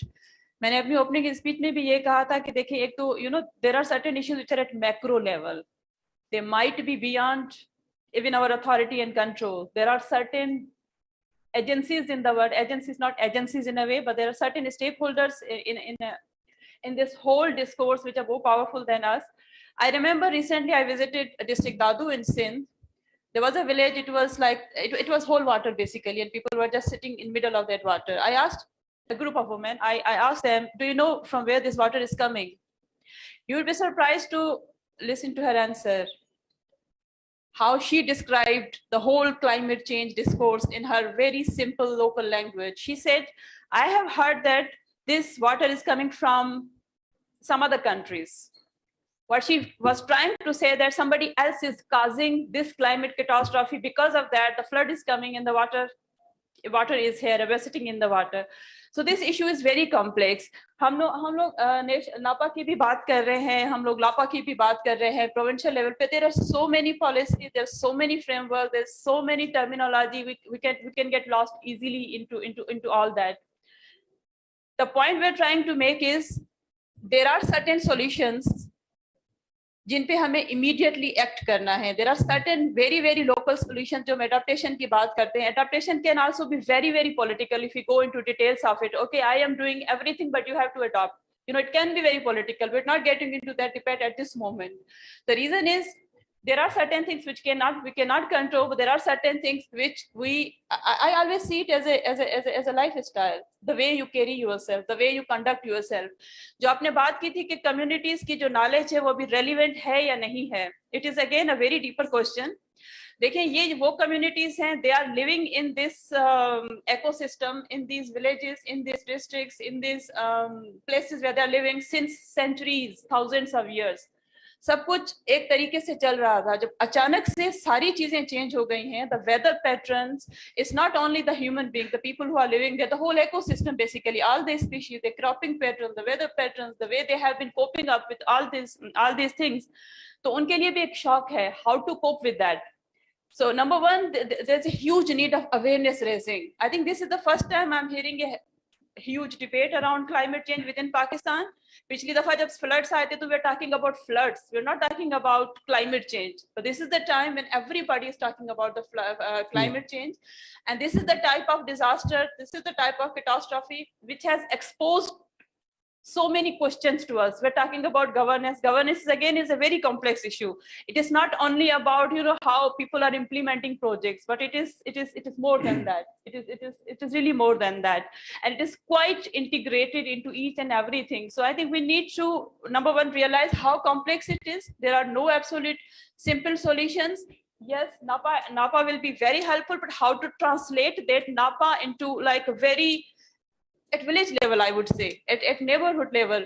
So our plan is, okay, this is not a very ambitious plan, I would say, low cost, high impact. Yeah. So then let's implement it, let's generate some evidence, let's show that things are possible so that there is some hope. So I'll end here. Thank you very much. Okay, Dr. Shakeel, I want to to add 2 points here. Yeah. What Shabnam has said in the earlier debate, I will club it as well. See, planning is another thing. But plans are not implemented unless there is resources backed by it.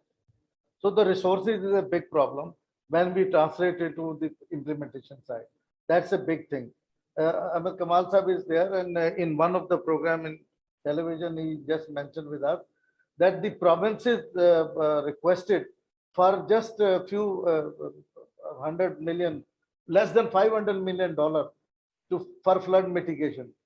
But what we have given them just $15 million. So this is our the resources issue, which actually is a problem. Secondly, the lot of debate is around community. Yes, community is the center. I will quote you here an example. I was in an emergency in Philippines after Hayat there. I have seen their villages and the communities, how resilient they are and how prepared they are against, because as Farooq Sahib said, this will be occurring, frequently in Pakistan as well.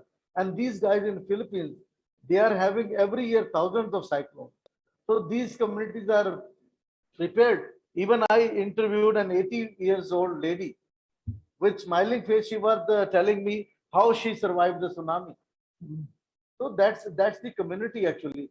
Whatever plan we make, if we are not going to the community, we are not making them knowledgeable, we are not letting them how to cope with this situation, no plan can work. That's thank you. I would like to respond to Kareem's question and suggestion.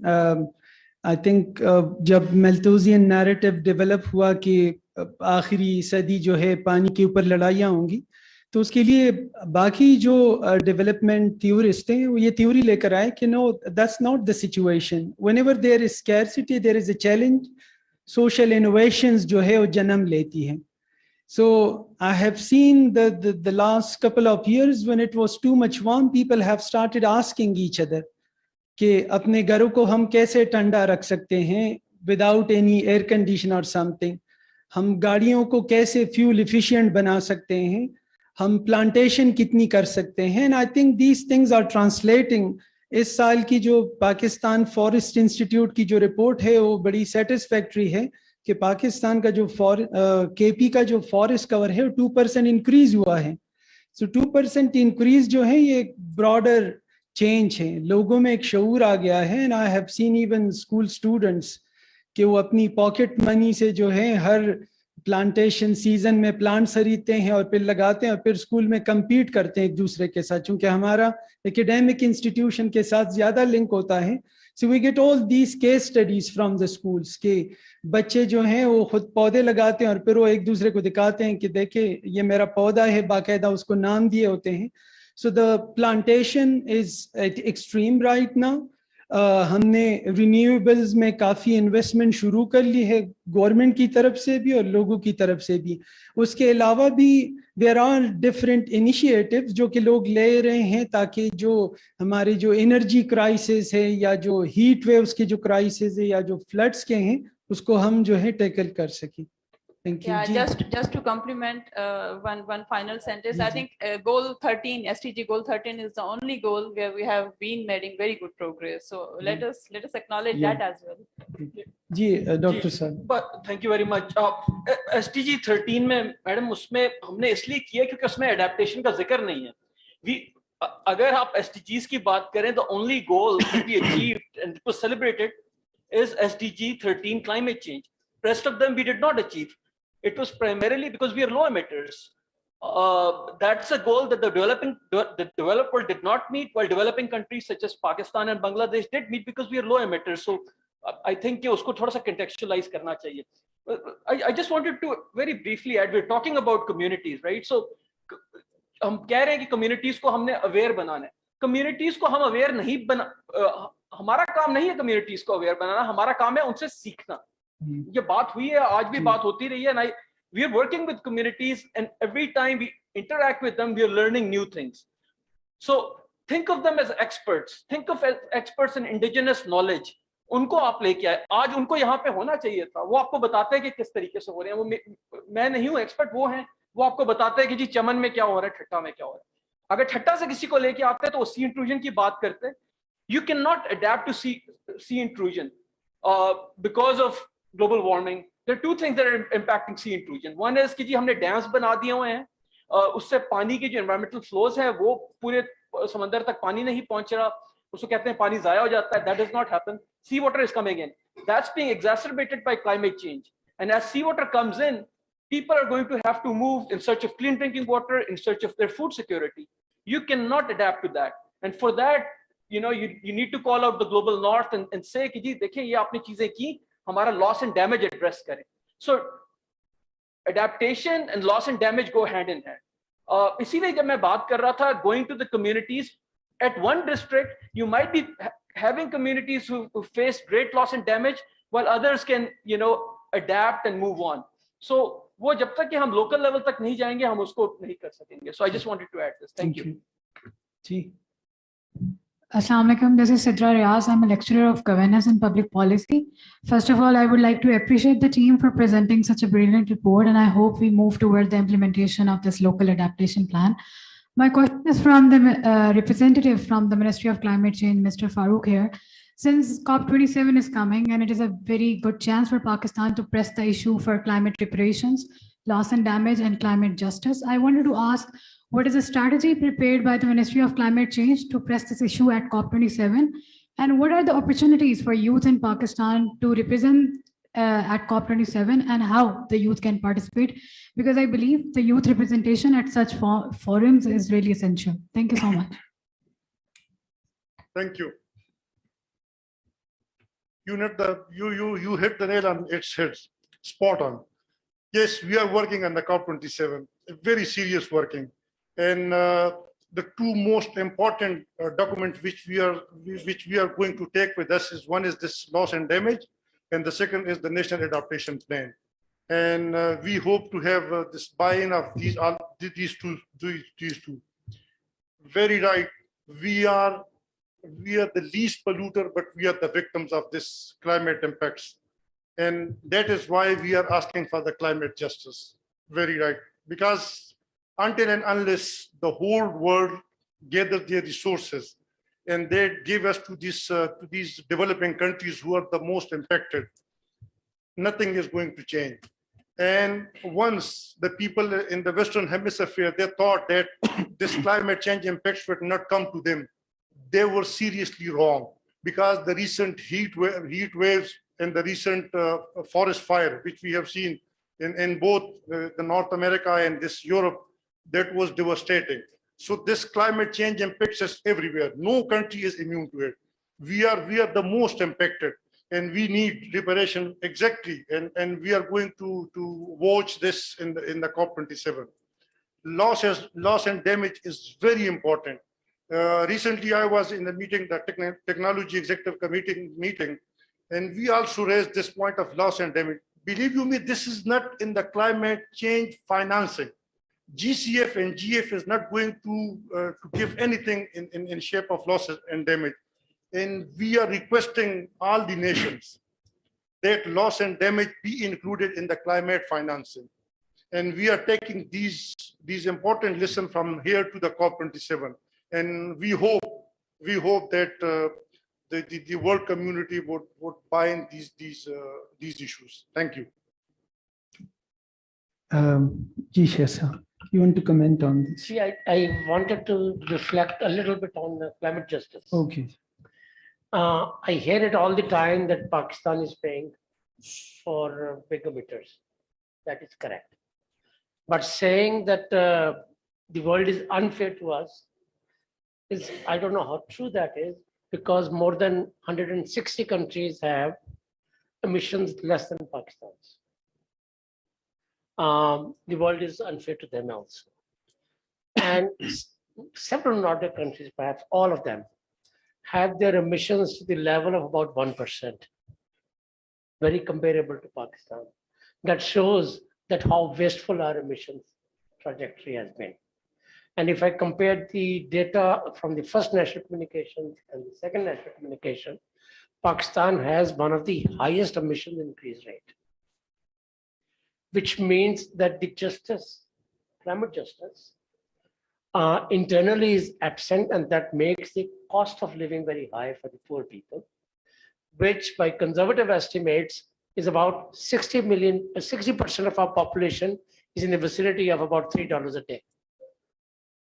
And if the cost of living for them is high, that means health, education, gender, mobility, public transportation, all municipal and environmental services will not be there, which are at the heart of Lapas. So when people speak about loss and damage, I can only surmise that we ignored in our negotiations for the last 25 years. In international negotiations, we were never part of loss and damage conversations. All of a sudden, we want to assume their leadership. I think we need to join those groups and learn a little bit more.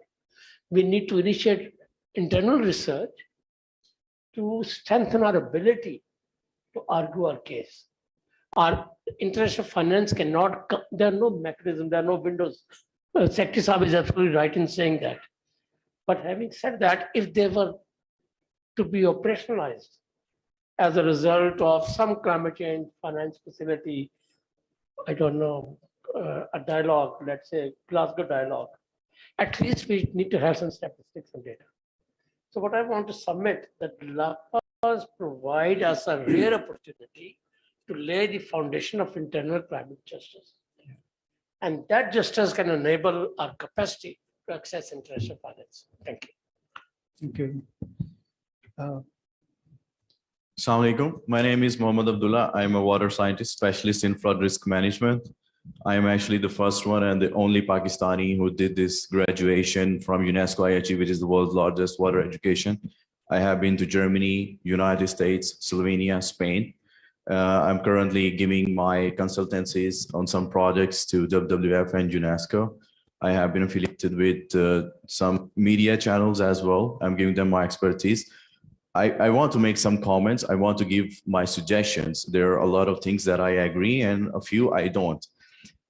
For example, I hear everybody saying that they haven't seen that much of devastation or destruction before in their lives. I'm more younger than you, but I saw it just 12 years ago in 2010.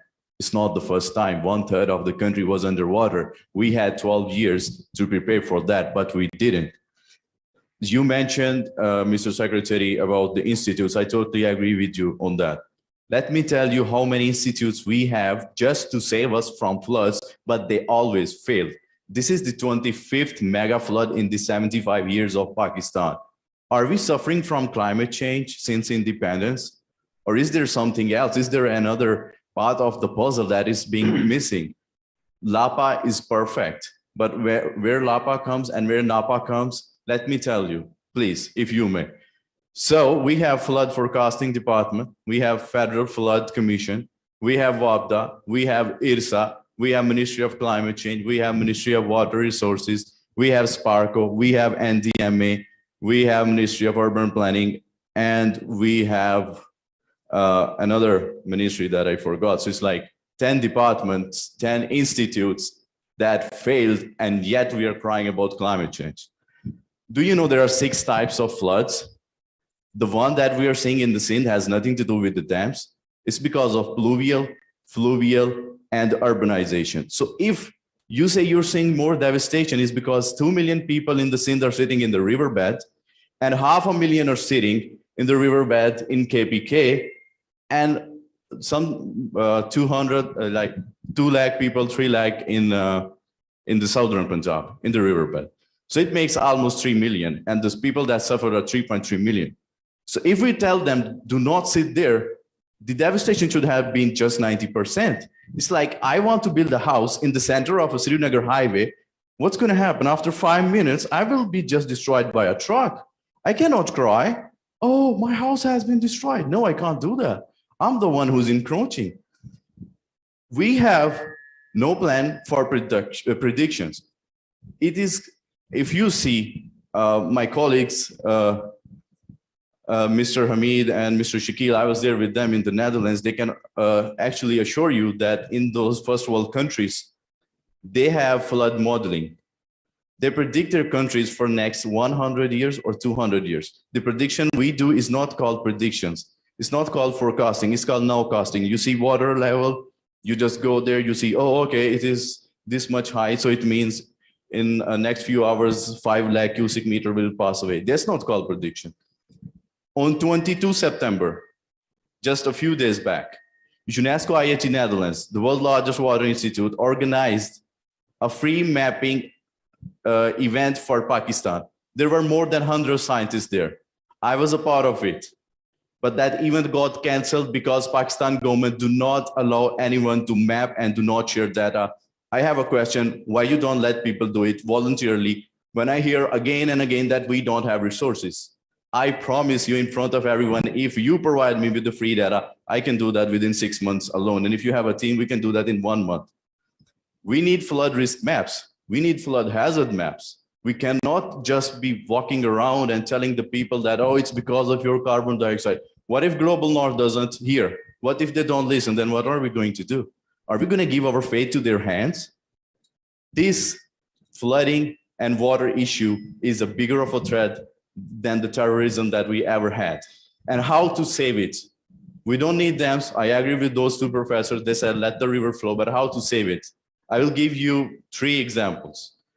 First one from the Netherlands. They have no dams. Google it yourself. Anybody sitting here.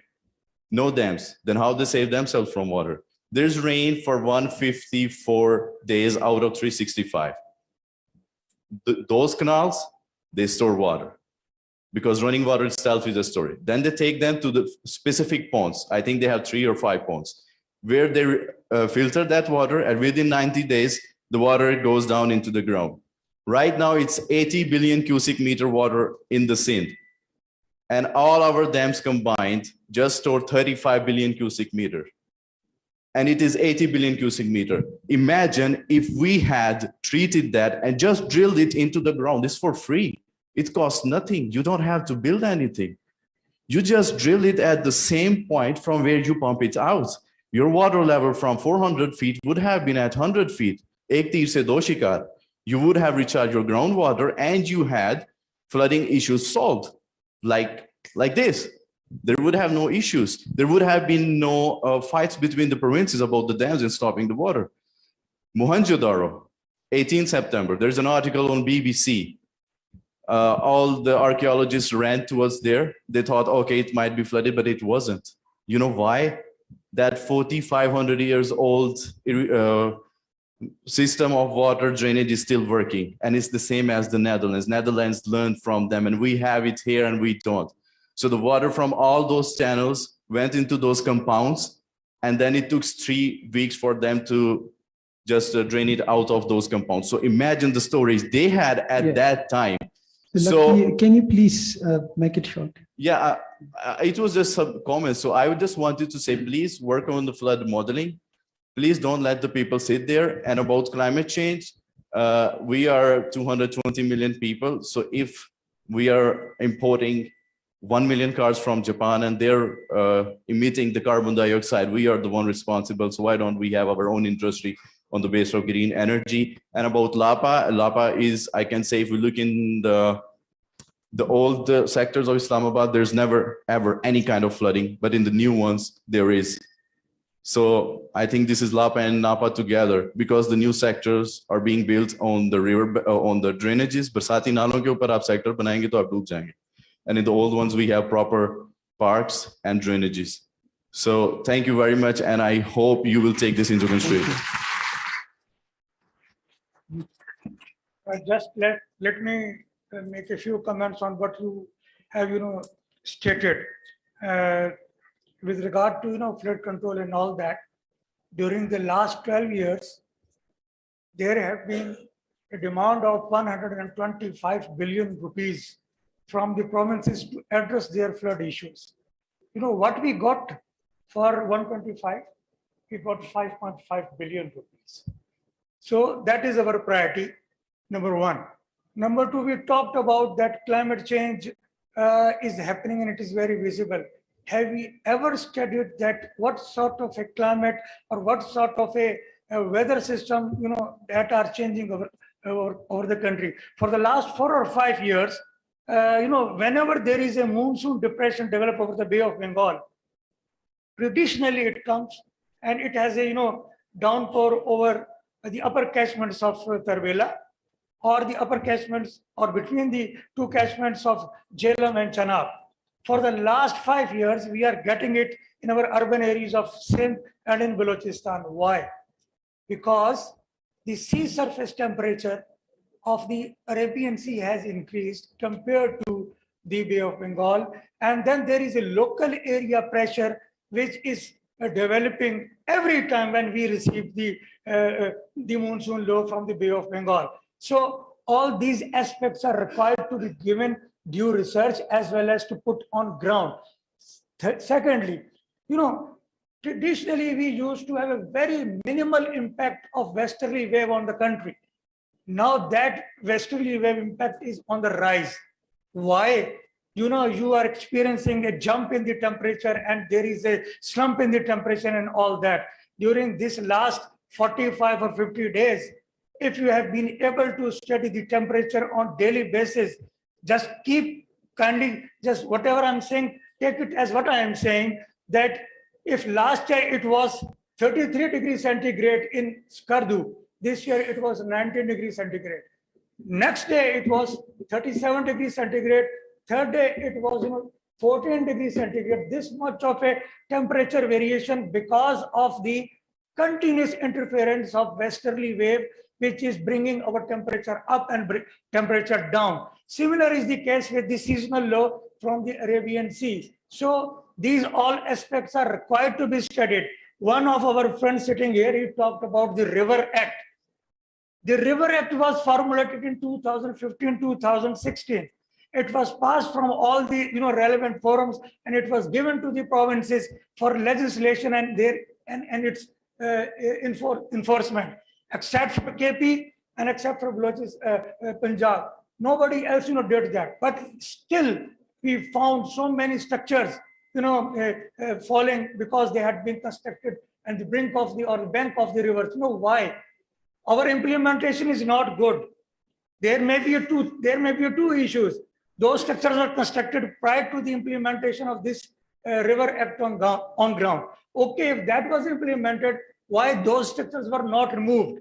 Or otherwise, those were put in place even after the enforcement of this River Act. So we are basically, lacking in our that basic structure at the local body structure and all that, where the communities have their role to play, and the things can be implemented on ground. Strategy is given at the national level, and it is implemented at the third tier and the second tier. So this must be kept into mind. And then you talked about Ali Tauqeer Sheikh have talked about, we should let the water go as it is. Just keep in your mind, we are an agriculture country.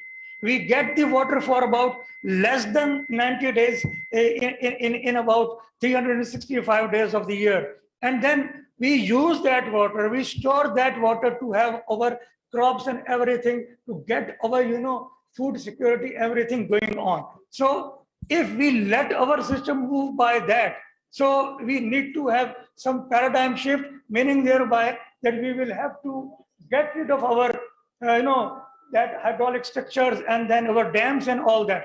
But what would be the next thing we will be doing on ground? So this is a reality. We must live with that. Yes, this is correct, that whatever the surplus water we get, we use that surplus water for the sake of good of the local communities.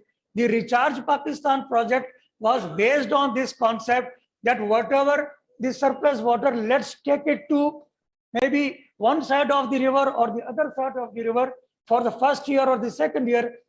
Just 1 minute, please. It is going to be a artificial sort of a wetland. But when we get our livelihood, our biodiversity revamped and all that, it is going to be a living sort of a thing there. We are going to stop the migration. We are going to improve our agriculture practices and so many other things. Urbanization is going to be reduced. So these are the facts, unless and until federal, provincial and district governments and district levels are integrated into each other. And please keep in mind, we talked a lot about the 18th Amendment. Yes, there has been a good impact of the 18th Amendment, but so many good that earlier was being done on ground because of this sort of a monitoring eye at the federal level, that has gone. And then there is not much of a translation of the policies which usually used to be in the past. So there are so many other issues that I could talk about. You talked about the seawater intrusion. There has been good projects, not the structural projects, other projects, but it all depends on the provincial government or the district governments to put all those projects on ground to get rid or at least to stop the seawater intrusion. So this is a mix of federal, provincial and district government, and until and unless it works both top down and bottom up, it is not going to work otherwise. Thank you. Thank you very much. Shakeel, I just want to comment that climate change is not just floods. Please, हम सिर्फ flood पे बात नहीं कर रहे. Of course, all these, I hear all of you, these things. I mean, we have been discussing a lot. जो governance issues की बात हुई ना, I said it is micro and macro both. So all these issues are there. They could be dealt with, but as you said, we can't remove the whole infrastructure we have built, even pre-climate change debate or even pre the policies and everything. But the thing is, इस दफा आपने देखा होगा जो heat waves और wildfires थी, we have not seen ever before. Balochistan में आप देखें, इस्लामाबाद में, पिंडी में, everywhere. Yeah. And COVID-19 जब था उस वक्त भी यही कहा गया था कि ये climate change का impact है, because the bats and everything, they have lost their habitat, so they are now mingling with the human populations, and this is causing the health issues. उसके लिए कोई भी prepared नहीं था. So climate change is not flood, it is just, as I said in my opening speech, tip of iceberg. So we just have to have that macro picture in our mind. I just like to add, thank you for bringing it back to climate change adaptation, because floods are not the only cause of climate change. So what we talk in these Lapas is the cropping pattern. I mean, the temperature has changed, the rainfall has changed, intensity and the timing. So I remember going to Qatar a long time ago, and the talk was there that how the sowing period has moved from 15 days, forward because or backwards in both seasons. So it's not only about floods only. Of course, floods are here. It's devastating. We see it. My village has been devastated in this floods in District Jafarabad. And it was, for your answer, it was not because of the people sitting in the way. It was how the roads were constructed. It was how the drainage system was constructed. It was how the river was constructed. So it was not only because of the people sitting in the waterway, but because of the development planning that happens. So was there any study conducted before, constructing that big road? And it's also political. It's not only technical. The Sindh was not letting the water to go into their district of Kambasharatpur. And because of that, our Jafarabad district was inundated. So there are so many aspects of this flood. So some are very localized politics. Some are, technical issues. Some of them are because of climate change. So of course, I agree with many of your points in terms of the capacities, in terms of the institutional structure that we have and how they are performing, how they are not performing. I do agree, but there are so many aspects that one has to consider in terms of when this happens. So it's not only technical, it's also political. And I agree with Dr. Saab in terms of the awareness. I mean, I have seen the most aware people in my life are the people who live on the ground. He knows when to sow the seed. I don't. Or she knows how to cut the crop and harvest it and where to put it in, how to store it. I don't. So this mantra of creating awareness within the communities, I just hear it all the time. But I think awareness is needed at the top level, at the policymakers, and people like us who call themselves experts to go on the ground and see what's happening there. So this awareness is not for communities. It's their vulnerabilities that makes them, really vulnerable because they don't have the resources and they don't have the means to do that. So they are very well aware of what should be done, but they cannot do it because of some other issues, because they don't have the clean water, because they don't have the access, and some of these sort of issues. So climate change is much more than floods. Thank you very much, Hameed. I think it's a very healthy discussion, but we are running out of time to move to the next section. We all are here and we can entertain your question after the event finish. You can even write emails to us, WhatsApp or whatever. We'll definitely try to entertain all your questions. Now I would like to move to the next section and would like to invite Dr. Shafqat to continue with the remaining segments of the event. Okay, I would do from here. This is not a long segment.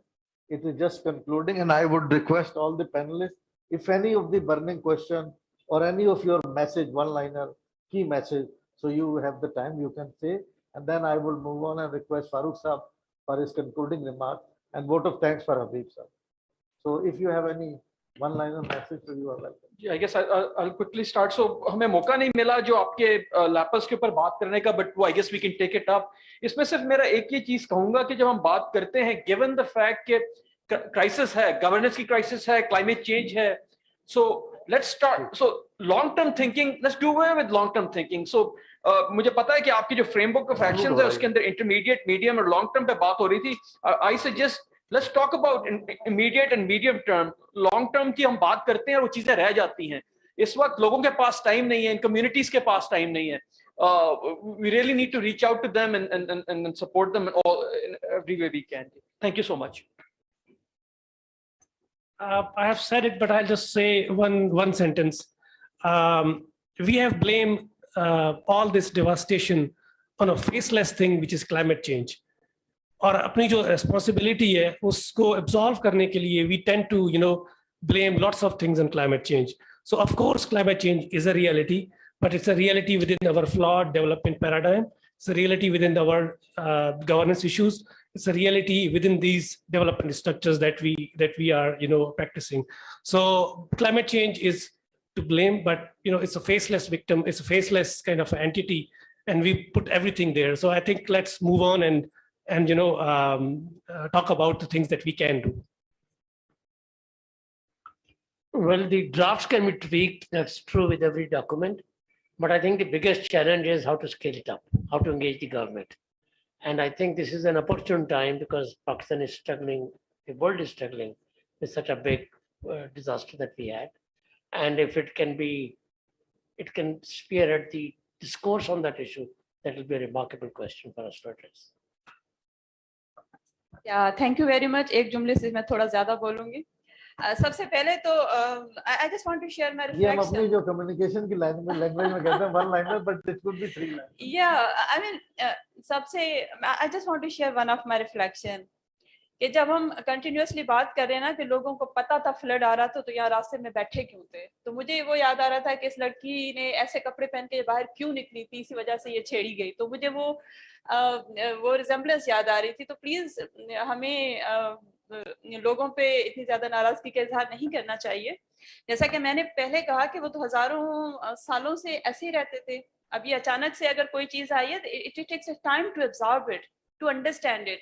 Awareness का मतलब सिर्फ ये नहीं है कि जी कल बरसात आ रही है तो आप तैयारी कर लें और अपने घर जो है, उनके पास रिसोर्सेज नहीं है कि वो फौरन से तैयारी भी कर लें, अपने घर भी चेंज कर लें और अपना जो क्रॉपिंग पैटर्न है वो भी चेंज कर लें, अपने लाइव स्टॉक का जो फोडर वो ग्रो करते थे उसमें भी चेंजेस ले आए. So it is not that easy. So let's have some empathy for what is happening to the people. Climate change is reality. हाँ, वो कॉम्प्लिकेटेड या उसका इम्पैक्ट बढ़ इसलिए गया है कि we were already vulnerable, whether it is due to governance, whether it is due to population, whether it is due to many other reasons. So we have to be a little passionate about all those things. Flood की जैसे कि बात हो रही थी, I think of course it is the most devastating flood. लेकिन अगर हम इसको एक और नजरिए से देखें तो since lot of infrastructure has been lost, जब हम इसको रिहेबिलिटेट करें, जब हम ये सारी चीजें दोबारा बनाएं, बहुत सारे जगह, बहुत सारे शहर शायद हमें दोबारा से बनाने पड़े. So maybe then we can consider all these climate change resilient infrastructure की जो बात करते हैं, ये सारी चीजें करते हैं.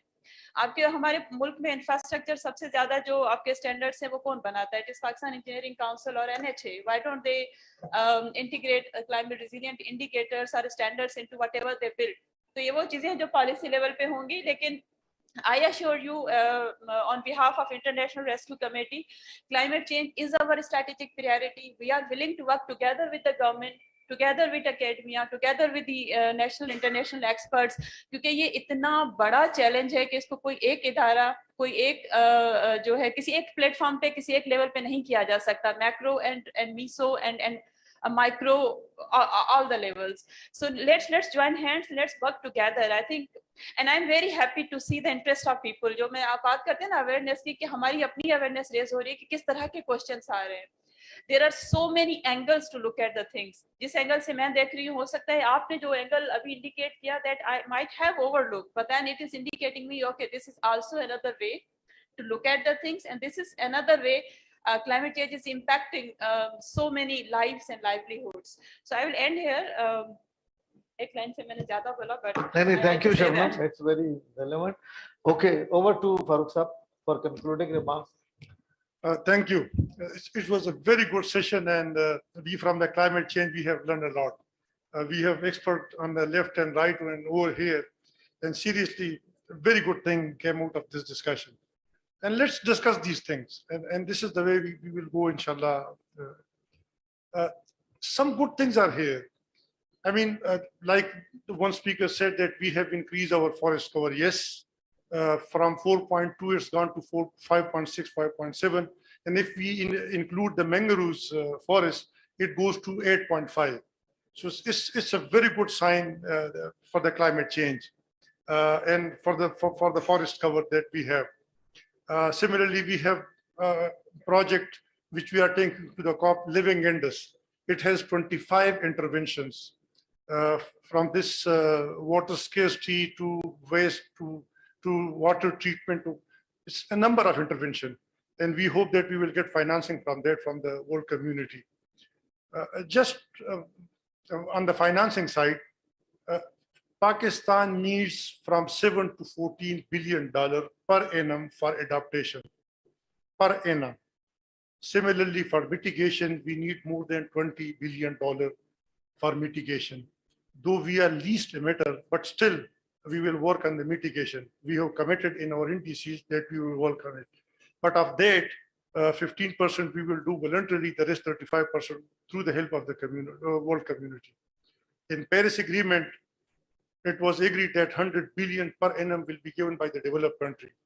Nothing came out of it. Similarly, if we look at the financing mechanism of the GCF-GF, seriously, bankable projects are taking money from those institutions is an uphill task. It's very difficult. So we finally look toward our own resources. Like Ahmed Kamal said that out of 125 billion, only 5 billion was given because we have very small pie. So, but there are good things which are coming, and we are discussing this climate change impacts in every forum. So we hope that this adaptation, mitigation, and similarly loss and damage, very good legislation, institution arrangement will come out of it. Dr. Shakeel, Hameed, Saab, governance key issues. So they put all the burden on our shoulders. And we are here to take this responsibility, and hopefully governance issues will be resolved. Thank you. Thank you very much. Thank you, Farooq Saab. May I request Habibur Rahman Saab for vote of thanks?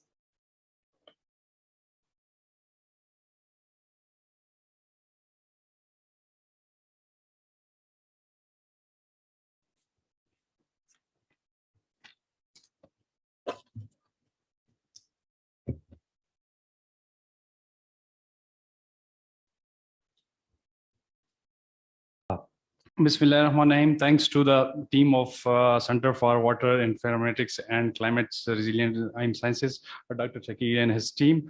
I would like also thanks to SDPI for facilitation this wonderful event in an excellent way.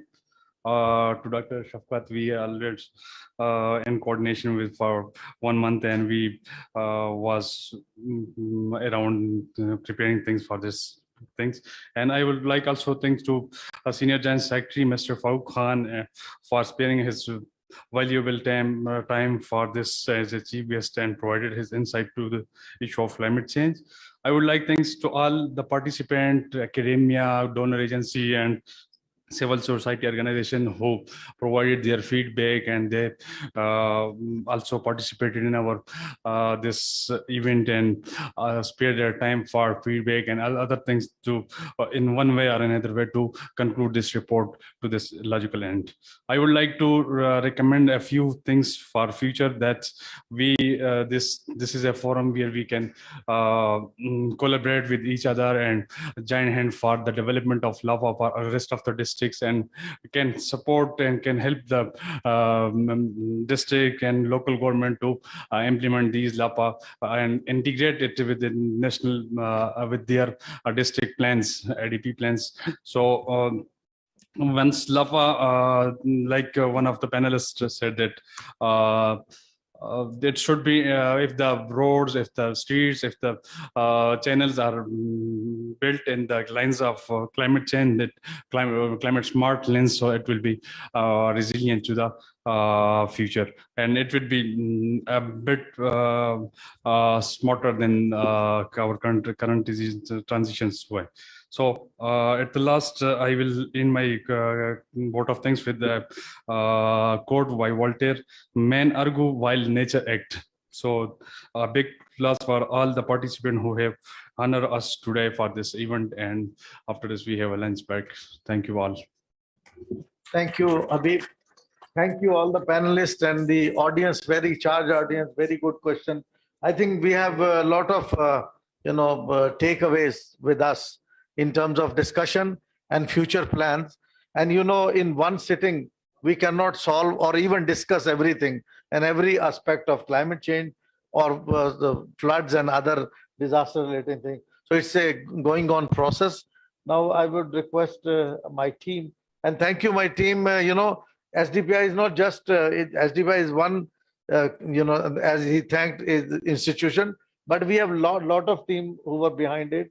Our SDTV team, our logistic team, our the social media communication team, they were all involved in it. My own team, resilient development team, Abbas, Salman, Ali, and many other colleagues were here in that.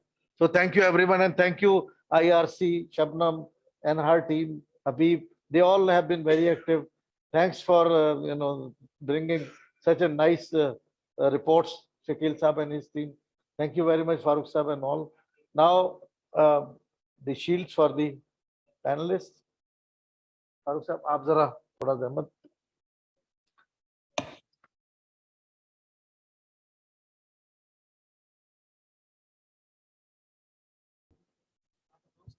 Dr. Imran Saqib, Khalid.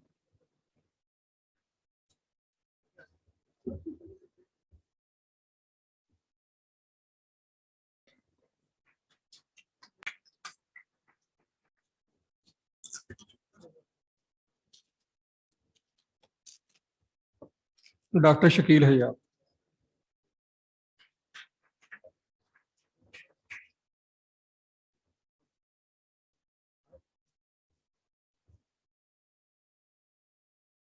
Tauqeer Sheikh.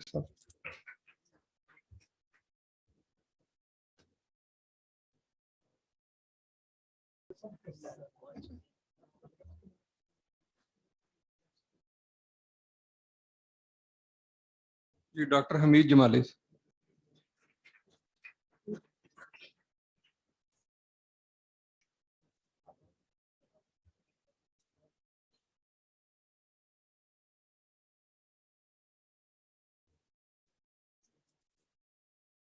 Dr. Shafqat Munir.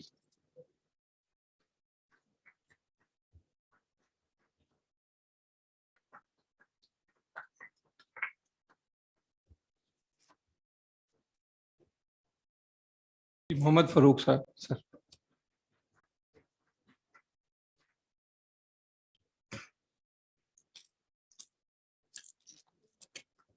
Shabnam Baloch sahaba.